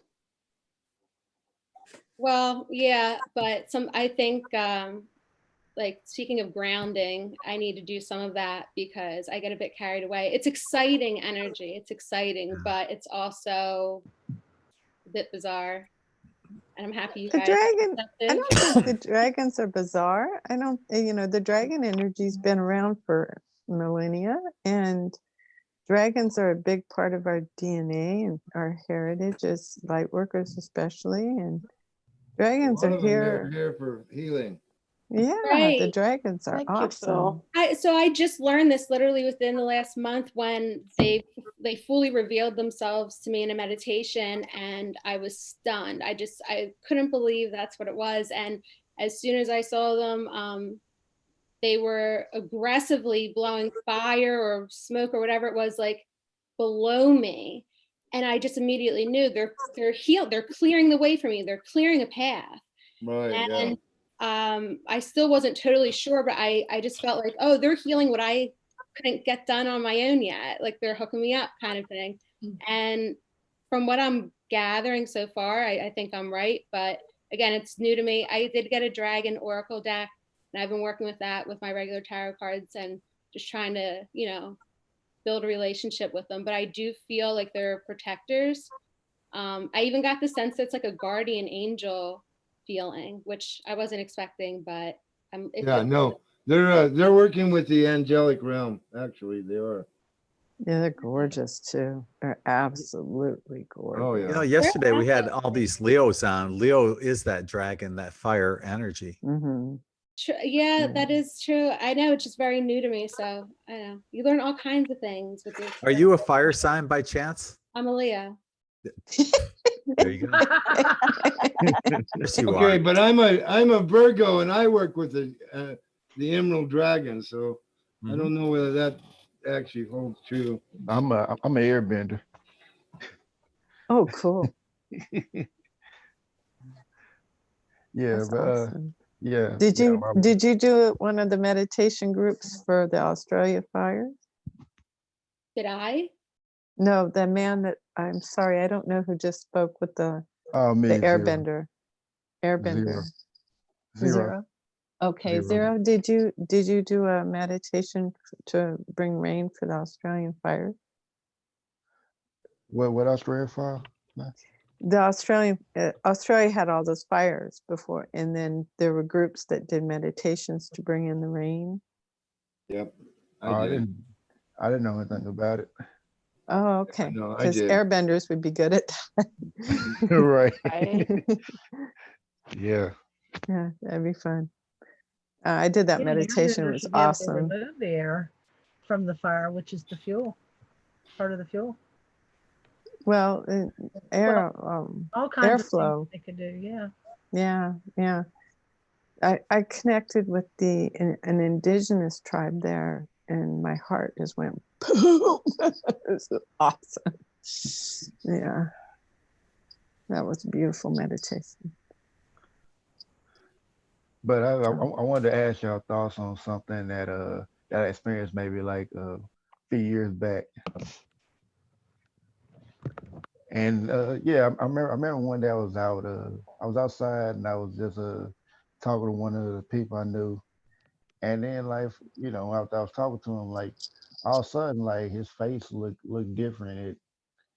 It looked like, you know, like an animal. It looked like he had like, you know, scales on his face, something like that. And I just like looked at him, and it was only for a second, but like I looked at him, and then like when I looked at him, it was like, oh, he caught me. And when I mean, it was kind of like something they haven't for, but after I seen it, he just walked, he just left. He's like, oh yeah, I gotta go. Can't find the other thing. You said So what he's happened? being overshadowed by reptoid. Yes, no. Yeah, that's what I'm thinking of. Draco. Did his eyes go like into like slit shape or? No, I mean, no, I mean, he had like almost all like his eyes like regular, like human eyes, were just like his skin looked scaly. Well, shape shifting. Yeah, Right. reptilian. So he has an Yeah. energy attachment, is what I'm gonna say. Oh, you're I right. would vote for that. Yeah, Yeah. I would vote for that. Because if you look human and you go reptoid, then you're a hybrid. So, or like Phil said, an energy attachment. Yeah, but I only seen it for a second though. Like it was just like Yeah, that Yeah, would be yeah. an energy attachment. Your Okay. energy revealed the energy attachment, and hopefully he cleared it. Yeah, I'm not too sure about that one, but I'm just saying, hopefully, you yeah, know. yeah, it would be nice. Yeah, that's all. Yeah. Well, folks, my dear family, I think we're going to wrap it up here. We've Good, been my on phone's for dying. 3.5 hours. Bless Goes by you. like that, doesn't it? Goes by so It did. quickly. I want to It thank went quick. everyone for joining us. Be sure Bless to you, check out. Greg. Be sure to check out in5d.net for amazing tie-dye, high vibrational shirts, as well as patreon.com/in5d. I got my shirt. Yay! It looks great. That's the All beacon of right. light. As a matter of fact, I just made a bunch more of those beacon of lights. That's one of the best sellers I have. So it looks great. Mine's in the laundry. Pulsating out that light. So yeah, I'm going to be uploading a bunch more of those shirts too, coming up in the next couple days. And I just want to thank everyone for helping to support this channel through, you know, in5d.net and Patreon, because it helps bring us this whole, you know, the Zoom platform and the server that we have to power the website, and it means a great deal to me. So, and the best part is having all you on here, all of our family here to share our stories with, and connecting with one another and lighting up the grid with each other. Nice It makes it so special. Well, thank So, you, Greg. Thanks, Thank you. He's the pleasure. lighthouse. He's the lighthouse. Yeah, that's what we're doing. We are the beacons of light that Emily's wearing right now. Yeah. Yay! I want to say hi to everybody before we quit. This is my first night to Brave coming on, and my name's Marguerite. But Greg, thank you so much for having this, and it's really nice to meet you all. It helps to not feel so alone here. Oh, bless you. Especially listening to y'all. First time is unite. Yeah, don't be a stranger. First time too. It's nice. Feel free to jump in the next time. Okay. Oh, I'll get braver. Yeah, you will. You know, it's important for everybody. Everybody's got amazing stories, as you've seen throughout these broadcasts, and that's why we do what we do. so many amazing stories to hear. So once again, I want to thank everyone for joining us both here on Zoom and on YouTube. And if you're watching this on the recorded version, I want to encourage people to subscribe. If you haven't subscribed, hit that bell notification. And so you'll be alerted when we have chats like this. We do them probably 3 out of every 4 nights or so on average. So good chance we'll probably be on tomorrow. That was So, going to be my question. yeah, good That's chance the of that. I first don't know. time Let's see what I've been Spirit on. says. So until the next time, I'm sending you all infinite love and light. Thank you once again for tuning in and sharing your evening with us. Sending you Indeed. all. Much love to all. Namaste, everyone. Much love to all. Yeah. Namaste. Stay. Thank Namaste. Love. Yeah, wholeness, bound vibrations, Gratitude. y'all. Gratitude.